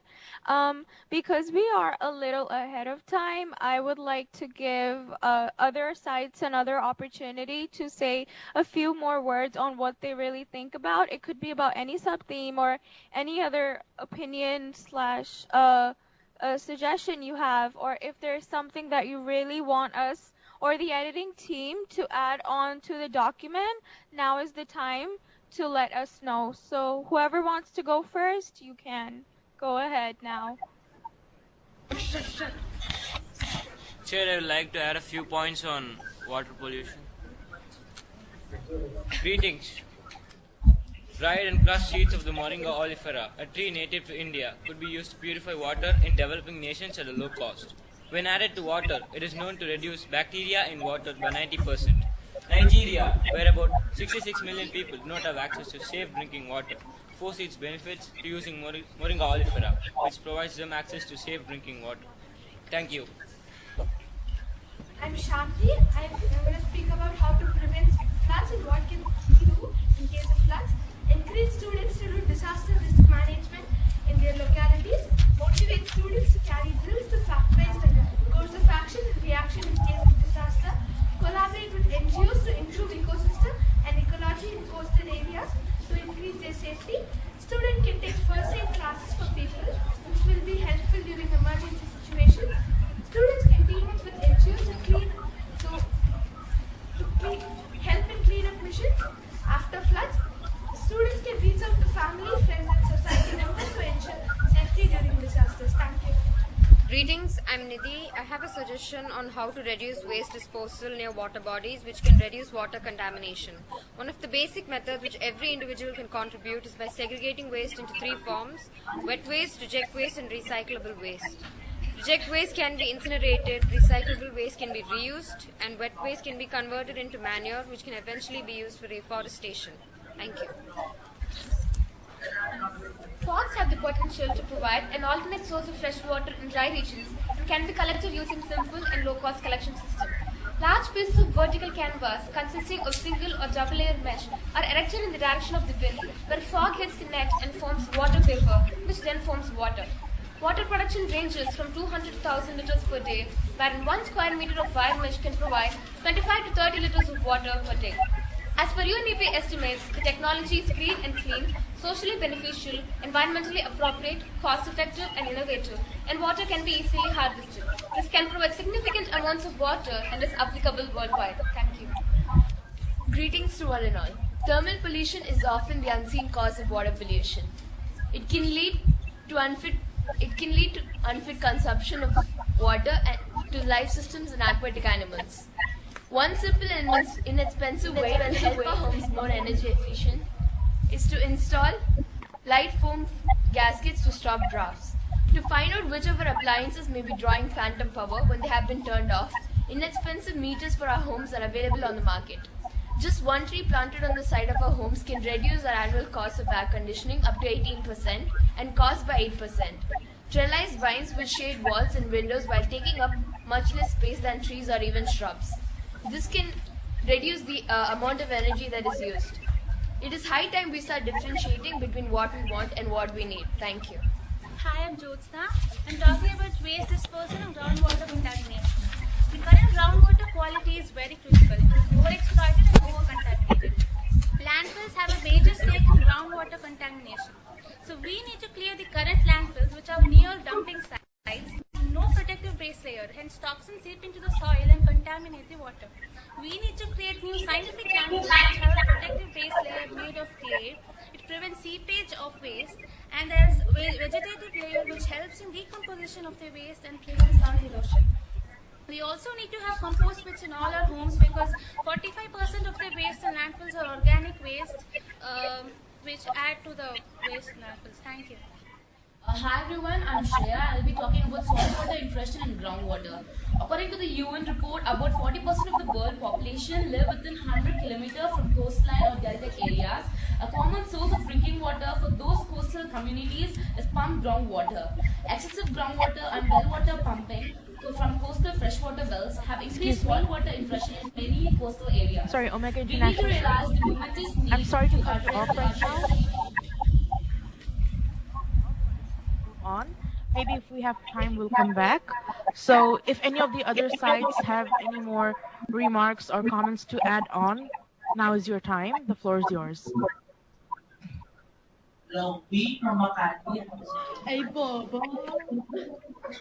University of Makati, Colegio Carol Bor, and European School. If you have any more comments to add on. We have something to add on. Okay, please continue. Greetings everyone. I am Mark Bontrifor Quinones, a delegate from Pedro A. Diaz High School. Clean water is the main factor of all builds and also an essential substance for all kinds of living things on Earth.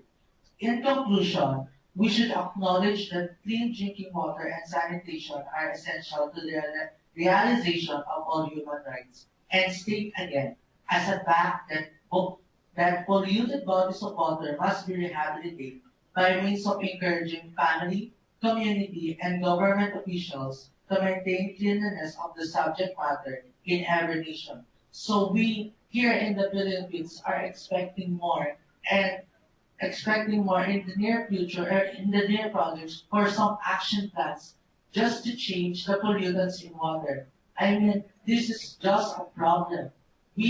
All of us can have a solution to it. So if we can give further more action plans, give further more proposals, then our problem will not be a problem anymore, but just a bad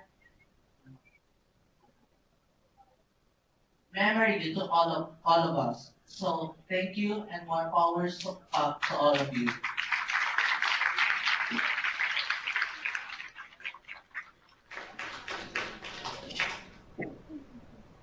Okay, we'll go. Thank you so much, Makati University, for your remarks. I would like to hear a few words from Colegio Carol Bar and the European School before we move on to our final session. Thank you very much. We actually don't have any more things to add to the plan of action. We think that all the solutions that have been given in this forum are the best we could give. We are excited to put it in practice, and we are honored to have been in this forum with sharing the floor with each and every one of you. Thank you very much. Thank you so much, Colegio Carol Bar, for your greetings. We are also very excited, looking forward to share this experience. Not again. So we're going to give the floor to Europeans for their final about all three sub-themes before we move on to our last for the conference.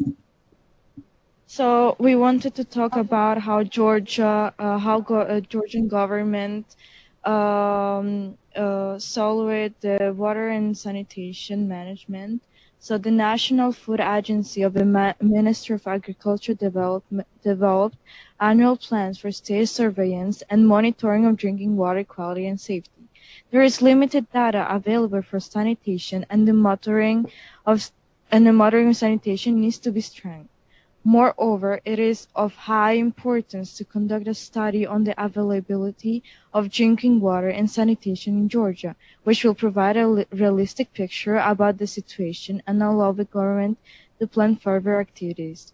Lack of wastewater treatment facilities has become a major source of water pollution. The current condition on the sewage system is different in certain urban and rural areas. Generally, the systems are rather old and deteriorated. The pipes are cracked and wastewater leaks on the ground. They are cracked wastewater. The capacity is often insufficient to collect the wastewater generated. Moreover, the systems are not separated for urban wastewater precipitation during floods. The pipes are overloaded. Most of the wastewater in discharge are directed to rivers and lakes. So I wanted to thank you for this conference, and we're very glad and honored to make part of this conference. Thank you very much. Thank you so much, the European School. We are still going to continue the conference and finish up our last thoughts here. So now we're about to begin session 5. And we'll hear a few words from our chairperson, Nafisa. Hello, everyone. I just want to thank everyone for being here today and participating in this very important discussion. We learned a lot of new things today, and I hope we all have something that we can take back to our families, communities, and friends. And so now we're about to begin session 5, and we'll just have a concluding session of remarks from each of our sites. So I think I will start with University of Makati. If you have some final words to say to conclude this event, please, the floor is yours now. Thank you.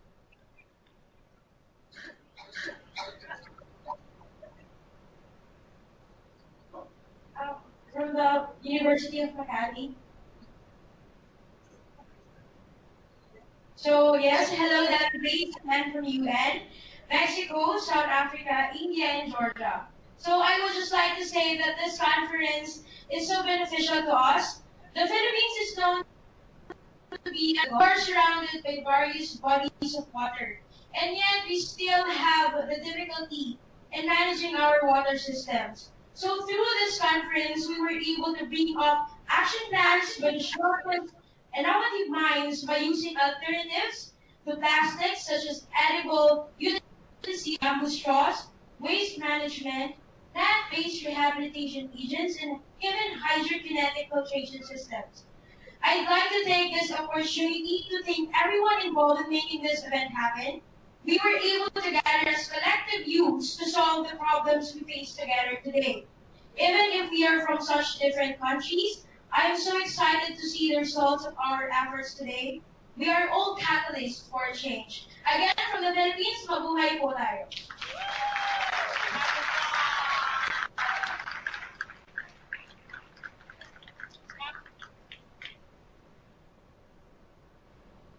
My name is Elsa. Thank you, University of Makati, and I'm a facilitator for this session 5. And now we'd like to hear final remarks from Omega International School. The floor is yours. You have 5 to 7 minutes. Hi everyone, this is Adhira of Omega International. To guide a plan of action, we would like to divert your attention to a few of our ideas and some different perspectives on development that we could think of. It is rightly said that a man with a hammer will only see nails everywhere. Speaking along these lines, we had come across a book called I the Citizen, written by a person who had spent 30 years of his life in social service, Dr. R. Balasubramaniam. These stories are so deep that they helped us understand what sustainable development is and that it could be different to different people as they have different viewpoints. During one of our SLCD sessions here, we were grouped and each group was given a story from this book, and they had to present the definition of sustainable development according to the stories provided to them. One of the stories, called Who Defines Development, spoke about a tribal village where a number of women had to walk miles in order to fetch water for their family's needs. The author was disturbed on seeing this and got a tube well with a hand pump erected within a week in the tribal colony. However, now, since water was available in close proximity, it was found that the women were, however, unhappy with what had been done. For them, this was not the issue. However, fetching water from long distances was never the problem. It was the lack of time for themselves, the inability of being with other women and sharing each other's life stories and dreams. The law books provided the solutions, but now they had nowhere to go with their fellow women to discuss their issues in private. Many a time, we tend to see the problem from the narrow lens of our own expertise and competence. Development needs to be seen, interpreted, and assessed not from the dimension of the agency, but from that of the community with whom one is working. We need to have the patience to listen, the time to reflect on what we have listened to and understood, and only then think of an intervention. From the outside, one would never know the actual problems faced by a community, and these immediate judgments only transfer the scenario to a worse corner. Only when we learn to respect the wisdom of people we work with, only when we see them as equal partners, and only when we empower them to solve their own problems, will we be able to bring development that is democratic and meaningful. Hence, we must gradually begin to redefine development in the coming years of the conference. Let us all contemplate the situation in different ways. Hey people, I'm Karthika here to share a few definitions derived from these stories. Development is when people are treated as equal partners and empowered to solve problems in a democratic and meaningful manner. Development is when the needs of citizens are recognized and met with respect. Development is achieved when what is important for the community is measured in metrics rather than measuring what is easily available. Development is achieved when right to identify guarantees basic amenity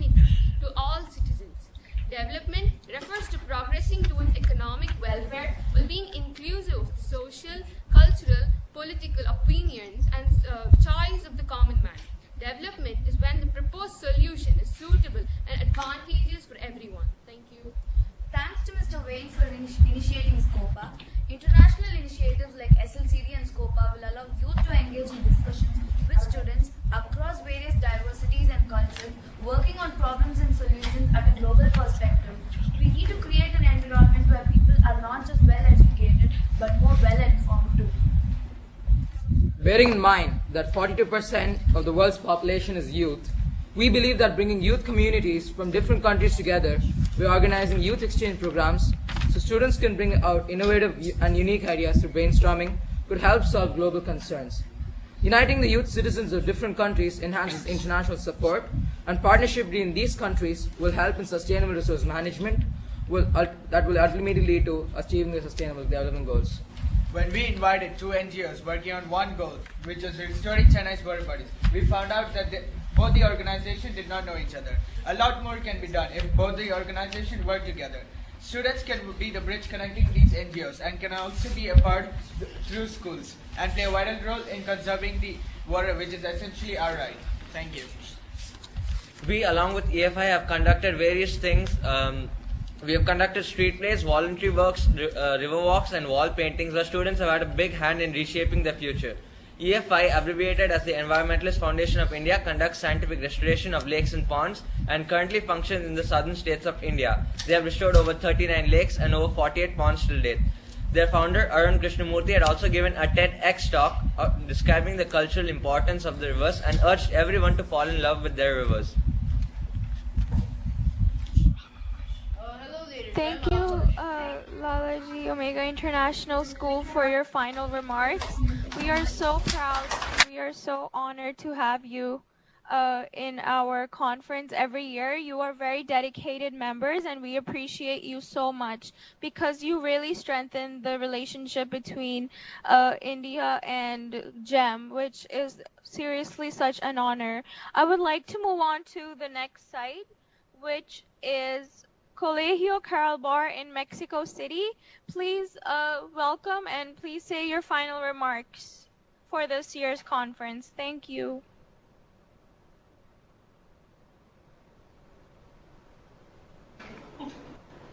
Well, on behalf of Colegio Caralbar, I will present our final conclusions. That is reducing usage of water in every way we can. Also, reusing water for other purposes that can make our life easier on daily basis. Also, government having an efficient way of distributing water that avoids being expensive. And finally, we love to learn about this infrastructure from other countries and sharing our own to contribute sharing ideas so we can build a better world together as one. Thank you.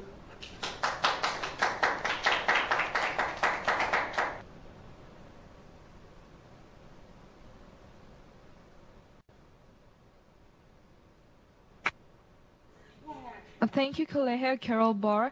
And now we'd like to move on to European School, Tbilisi, Georgia. We would like to hear your final remarks. It's your turn. Can I read it? So, the water in our bodies is essential for life. Without water, we can't survive. And we have this opportunity of participating in this conference, whereby hearing different ideas that inspire us, we can make the world a better place where to live. As said already before, we are very glad and honored to participate, and we promise we will make the best to find a solution to this issue. Thank you very much for your attention. Bye.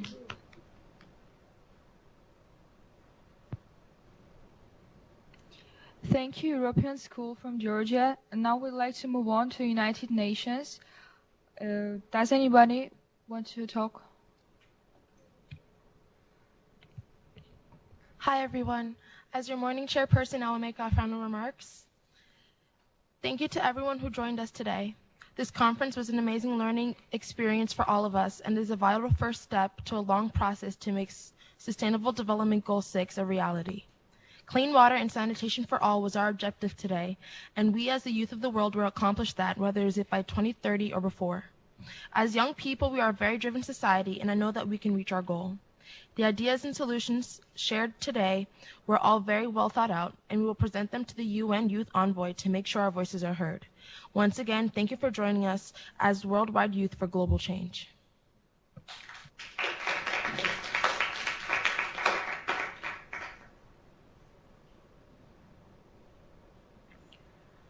Okay, so thank you everyone. I would just like to say it's been an absolute honor to meet such intellectual and inspiring young people from all around the world today. So now that we have finalized our plan of action, it's time to vote. I will give everyone 5 minutes to discuss and make their decision and count their votes, after which we will have a final hearing on whether this plan of action gets passed or not. And there are 3 options. You can say yes, you can say no, and if you're neutral about it, you can say you're abstaining your decision. Thank you.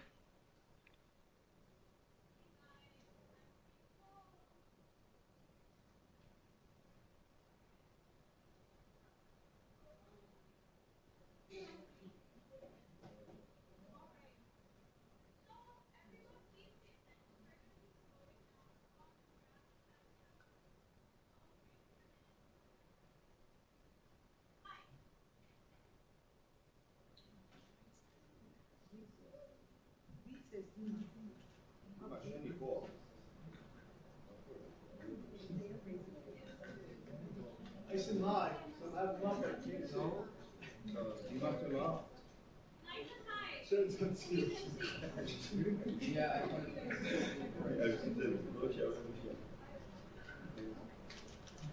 so 25 yes. Who said? Who says no?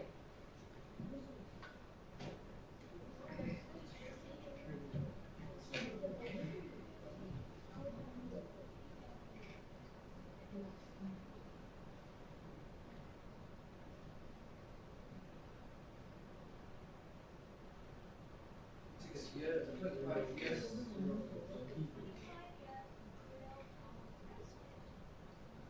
anyone abstaining from voting? Anyone abstaining?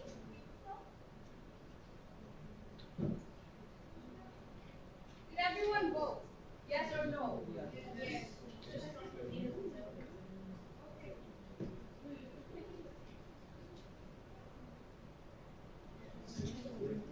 Okay, 26.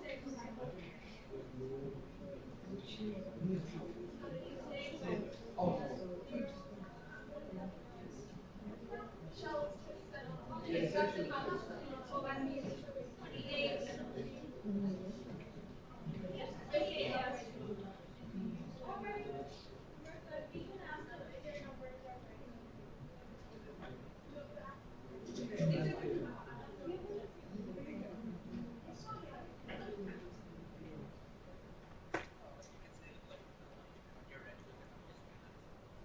Okay.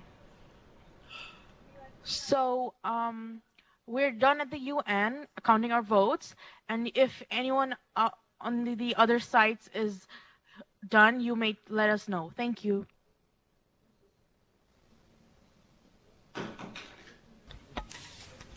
Hello.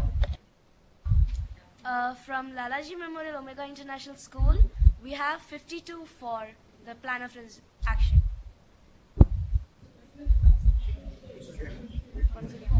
From Omega International School, we have 52 for the plan of action. I repeat, from Omega International School, we have 52 people voting for the plan of action. Thank you. I don't think they can hear us.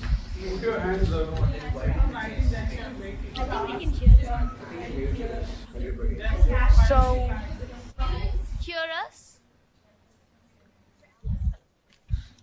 So we'll be starting with Site D, European School. If you guys are ready, please let us know your decision. 4 of us are for the plan of action and 2 of us are neutral.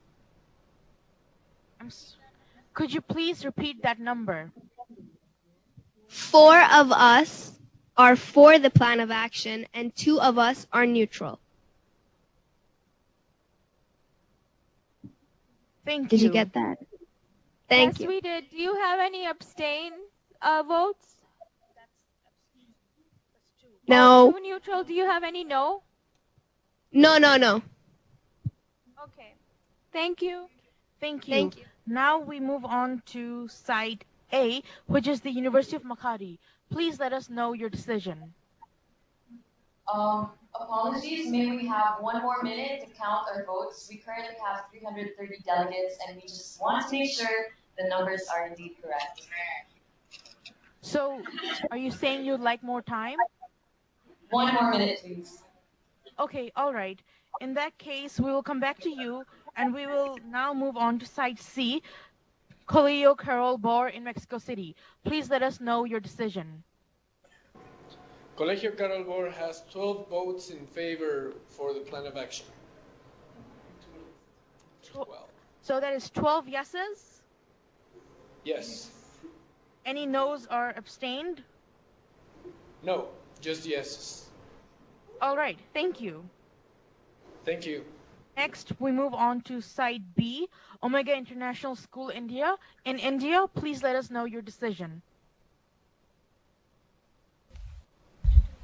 We have 52 yes for the plan of action. Any noes or There's abstentions? No. So, 52 yes. How many no's and abstain? There are none.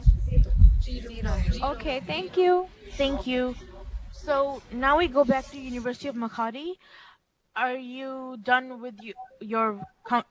Are you done counting your votes? Please let us know your decision. Yes. So, in favor of the action plan, we have 305 votes. Okay, thank you. Any no's or abstentions? Yes, we do. 2 abstentions. 2 no's, sorry. And 5 abstentions. Thank you. All right. Thank you. Before we count the total number of votes, I'm just going to let you know that we will get in touch with Ifat University from Jeddah and get their votes counted in as well. And please give us a few moments to calculate the final number of votes for all sites, okay? Thank you.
Okay, so our 2019 plan of action has passed with 401 yeses, 4 abstentions. Thank you everyone for your participation.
Hello, everyone.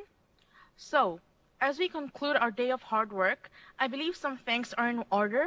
I'd like to thank Mr. Wayne Jacoby for organizing this conference and bringing us all together today. Ms. Easter Agbarki from the UN Envoy on Youth for her remarks earlier about her opinions and her encouragement on the 2019 Plan of Action for Sustainable Development Goal number 6. I would also like to thank our co-sponsors for this event, Chorus Call Incorporation, the I Am Sam Foundation, Multinational Georgia for strengthening democratic values, for their support today and making this event possible for us and getting us all connected with each other today. And then I would also like to thank the entire Global Education Motivators team for supporting us and encouraging us during this amazing opportunity. And the United Nations for not only hosting our conference here today and connecting us with our peers globally, but also for their continued efforts today and in the past decades to make the world a stronger, safer, and more interconnected place to live in. And last but not least, I would like to thank our partners from the University of Makati in the Philippines, the Omega International School in India, El Colegio Carol Bar in Mexico, the European School in Georgia, and Dar al-Hanan High School in Saudi Arabia, who have participated today and joined us in working towards creating a better and brighter future. Even though today we worked on only one of the 17 Sustainable Development Goals, each of them are interconnected. By focusing on goal number 6, with efforts centered on resource management and innovation in infrastructure and water pollution, we believe our direction influences and impacts the achievements of the 16 additional goals. It's been truly inspiring to meet such intellectual and motivated young people from all over the globe today. Your dedication and passion for our planet is evident in your voices and in the contributions you've made towards the 2019 Plan of Action. In this day and age of technology, we have the world at our fingertips. Our reach is limitless. Every day we are seeing new advancements being made and new heights being reached. And even though our day together has come to a close, our journey has just begun. We all are citizens of the world in our own individual right, and we each have a moral obligation to do right by our planet. We must strive towards putting our plan into action and lead the way for future generations. It may seem a very overwhelming task. You may feel like being just a single drop of water in the vast ocean. But remember, it only takes a single ray of sunlight to light up the world, and just a single spark can start a wildfire. Us humans, we're the ones who invented the wheels. We developed civilizations, unique languages. We built tools for advancement of society, and we created remarkable works of art. Similarly, however, we also have the capabilities for causing destruction and lasting harm for life and the environment. If we continue on living like our past, we will continue to kill Mother Earth until we no longer exist. But we have the power to change this trajectory. We, the youth of today, are the future leaders of tomorrow. Each of us holds the potential in our hands to make a difference. And by working together, we can breathe life and hope back into our dying planet. Our work starts today. Today, we discussed many simple ways each of us can contribute, and I deeply encourage everyone to take these lessons back to your communities and implement them in your daily lives and teach others around you as well. It's been an absolute honor to be present here today, and I wish everyone success in their future endeavors. Thank you.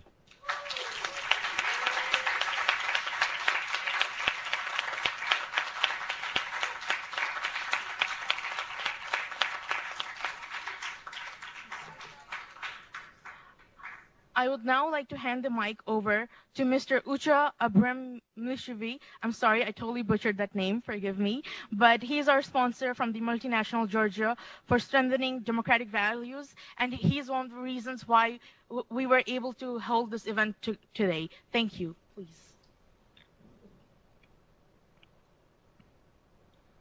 მოგესალმებით ყველას. მინდა მოგილოცოთ დღევანდელი დღე ყველა კონფერენციის მონაწილეს, დელეგატებს, ლიდერებს და ღონისძიების ორგანიზატორებს. მე გახლავართ უჩა აბრამიშვილი, ორგანიზაცია საქართველოს ახალგაზრდა დიპლომატების თავმჯდომარე. ორგანიზაცია, რომელსაც აქვს 10 წლიანი გამოცდილება საგანმანათლებლო და საერთაშორისო პროექტებში. რაც ყველაზე მთავარია და მიხარია, გადათარგმნეთ.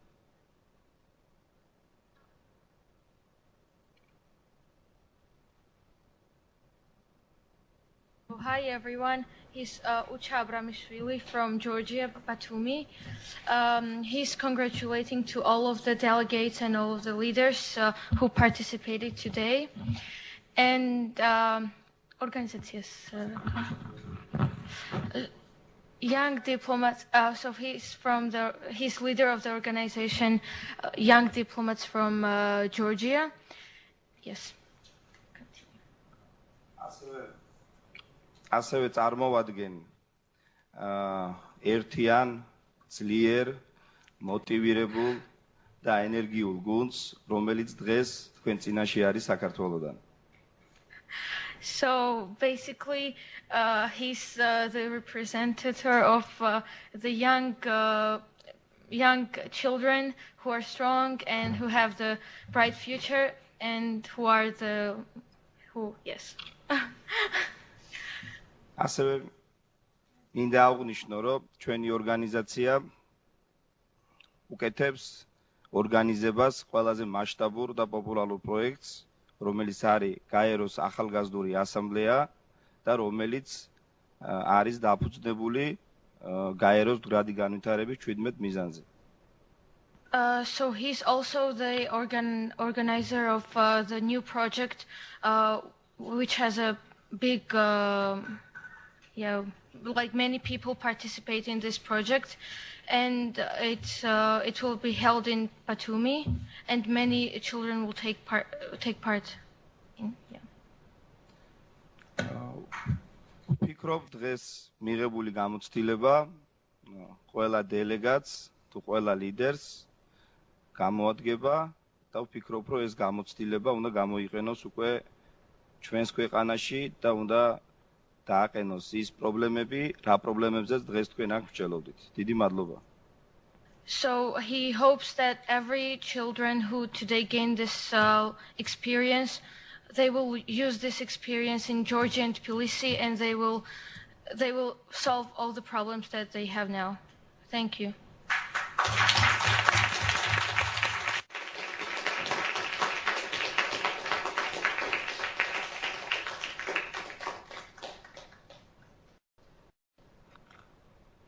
Thank you. Now, for a few concluding remarks, I would like to call Mr. Wayne Jacoby. It is because of his support for the youth today that we have been able to be interconnected and hold this very inspiring and motivating event. Thank you.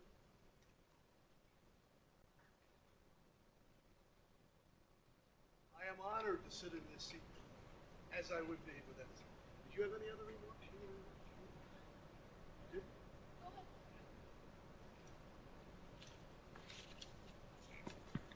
We're almost over. Am I on here? Yes, I am. It's almost over, but not quite yet. I would like, before I say anything, is to pass the torch all the way down to Makati City to Rayla Santos. She has asked for a few minutes in this of closing remarks related to what it is that we're doing today. So, Sam, are you there? Hi, Wayne. How are you? Hi, doing fine. Energy's Wonderful. still here. Right, it's 4:30 a.m. 4:30 in the morning. In the morning. It's 4:30 a.m. and 4:30. We are 330. All here very. Everybody say.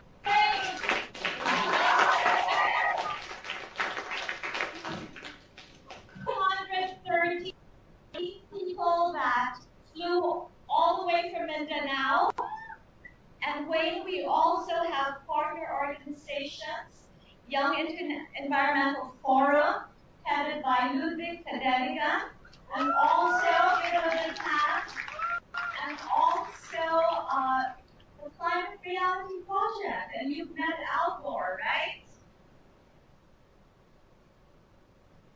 No, you haven't. No, you haven't. Are we connected? I'm probably thinking, are we? Wayne? Yes. You were fading out there the last Okay, bit. just a few minutes. We actually started at 5 p.m., so this is almost 12 hours. And we have what we call the Philippine segment.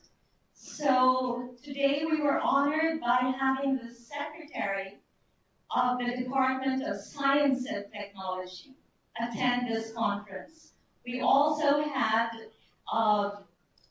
Ludwig Federican from consultant from Climate Reality Project, from Climate Change Commission, representing the Secretary of the Climate Change Commission as well.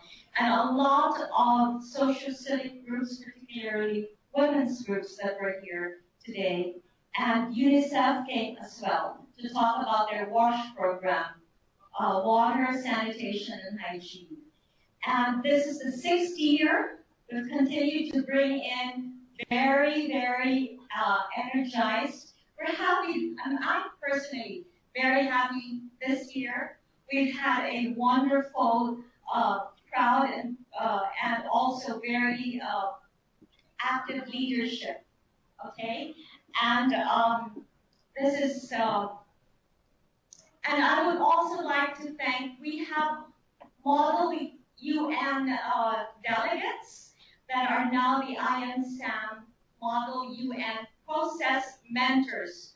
We have 8 of them here. Can some of you be here? We'll just show you who they are and what has happened. Say hello. There have been model unit delegates that have gone all over the world and represented the Philippines and other countries as well. So we take seriously the job that you do. And at the foundation, we know the world will change by example and not by opinion.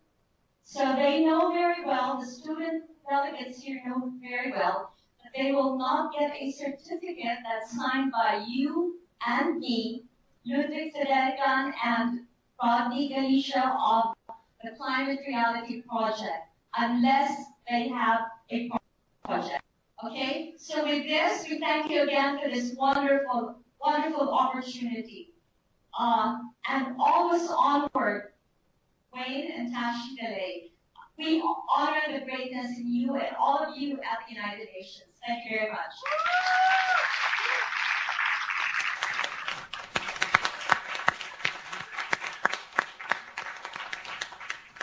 Sam, how long have you been in that room today? How many hours have you been at the university? Some have been here. We started at 5 o'clock p.m., so close to 11 hours, but some of them came in at 1 p.m., which is 4 hours before we started, so about 16 hours. You're amazing, and school starts in about 4 hours.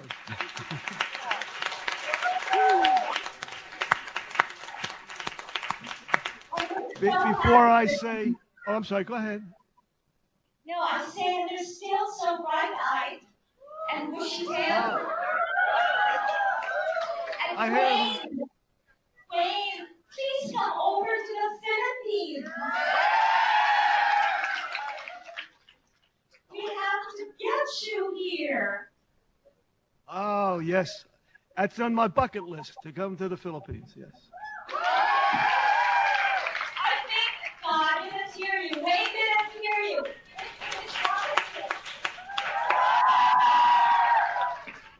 Louder. All right, that was great. Before I say a couple final words, I'd like to turn it over to Zula.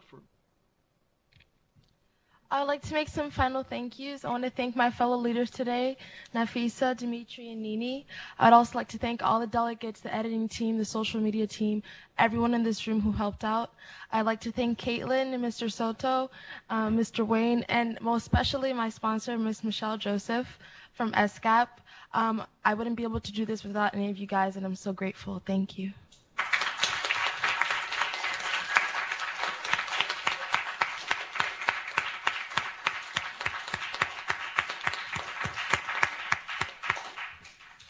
If everyone that's in this room, we met as delegates and leaders. So we started on Friday and into Saturday, and then we're all here today. And I put something in their folder about the United Nations. And in that folder, it opened up with a sentence that the United Nations is a special place with special people. For them to be aware of that as they're coming here, many of them for the first time. And I would just like to add to that now that everyone in this room and all of the sites are very special people, and that also gets included in the UN message, because without civil society, most of what it is that we're looking to do to change the world wouldn't be happening. But civil society, which is all of you, all of us, we're the integral piece to get governments and others to do things the right way, if it's not happening the right way, through the basic everyday things around how we live. And when you are young now and living in a time where you absolutely can think positively about having a better world tomorrow, you can envision it, you can believe in it, and from my perspective, the big reason why you can is because of what we've been talking about here today. The Sustainable Development Goals. Achieve those goals, and you'll see such a major change in this world. Less wars, less conflicts, more people getting along with each other. There's more self-esteem for people. We don't want the rich to keep getting richer and the poor getting poor. That gap, we have to narrow that gap and do those objectives, those targets that are there in those 17 SDGs. And today, and for what it is that you've been doing for a while, you've been concentrating on 6, but knowing that, as a lot of you said, Sustainable Development Goal number 6 is our focus, but it affects so many of the other goals. Every year, you're finding that happening time and time again. For the group that's in this room, if there's anything that, any one thing that I've said a lot over the last couple of days, listening skills are really important, to listen to what other people have to say, and I'm really proud of you guys and gals. Everybody that's in here, I saw the listening skills, I saw other skills there related to the work that you were doing. Look at all that you've done here and at the other sites in a relatively short period of time. Build on that till you're age 30, and the 2030 agenda is coming to an end. Everything won't be done, but wow, there's an opportunity because you're in the process of helping to make it happen.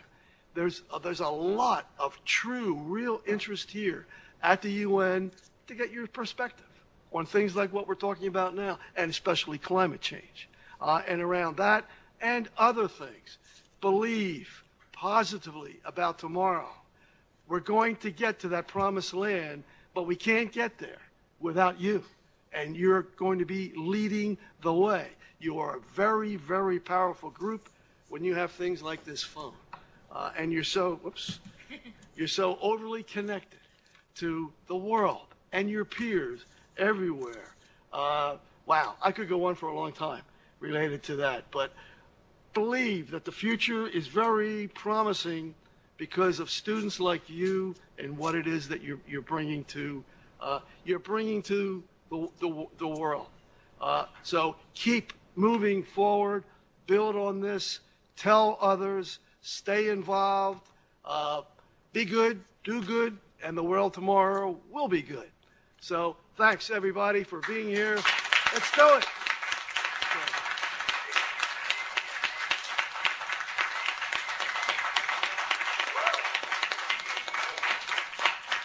So, Napaisa, you want to call this to a conclusion? You have to just bring it to somehow the two of you somehow can bring it to a conclusion and end the conference. Okay. Wow, that was amazing. It's been an amazing last few days. I am truly honored and inspired by everyone here, and I hope no matter where life takes us, the time we have shared today, these memories and these lessons will stay with us forever. Thank you.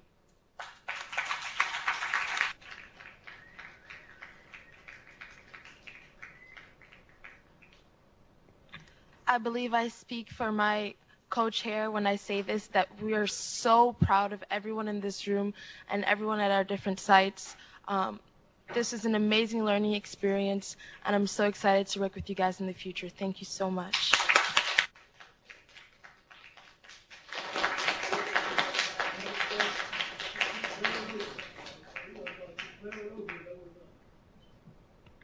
The 2019 Student Leadership Conference on Development has now ended. Thank you.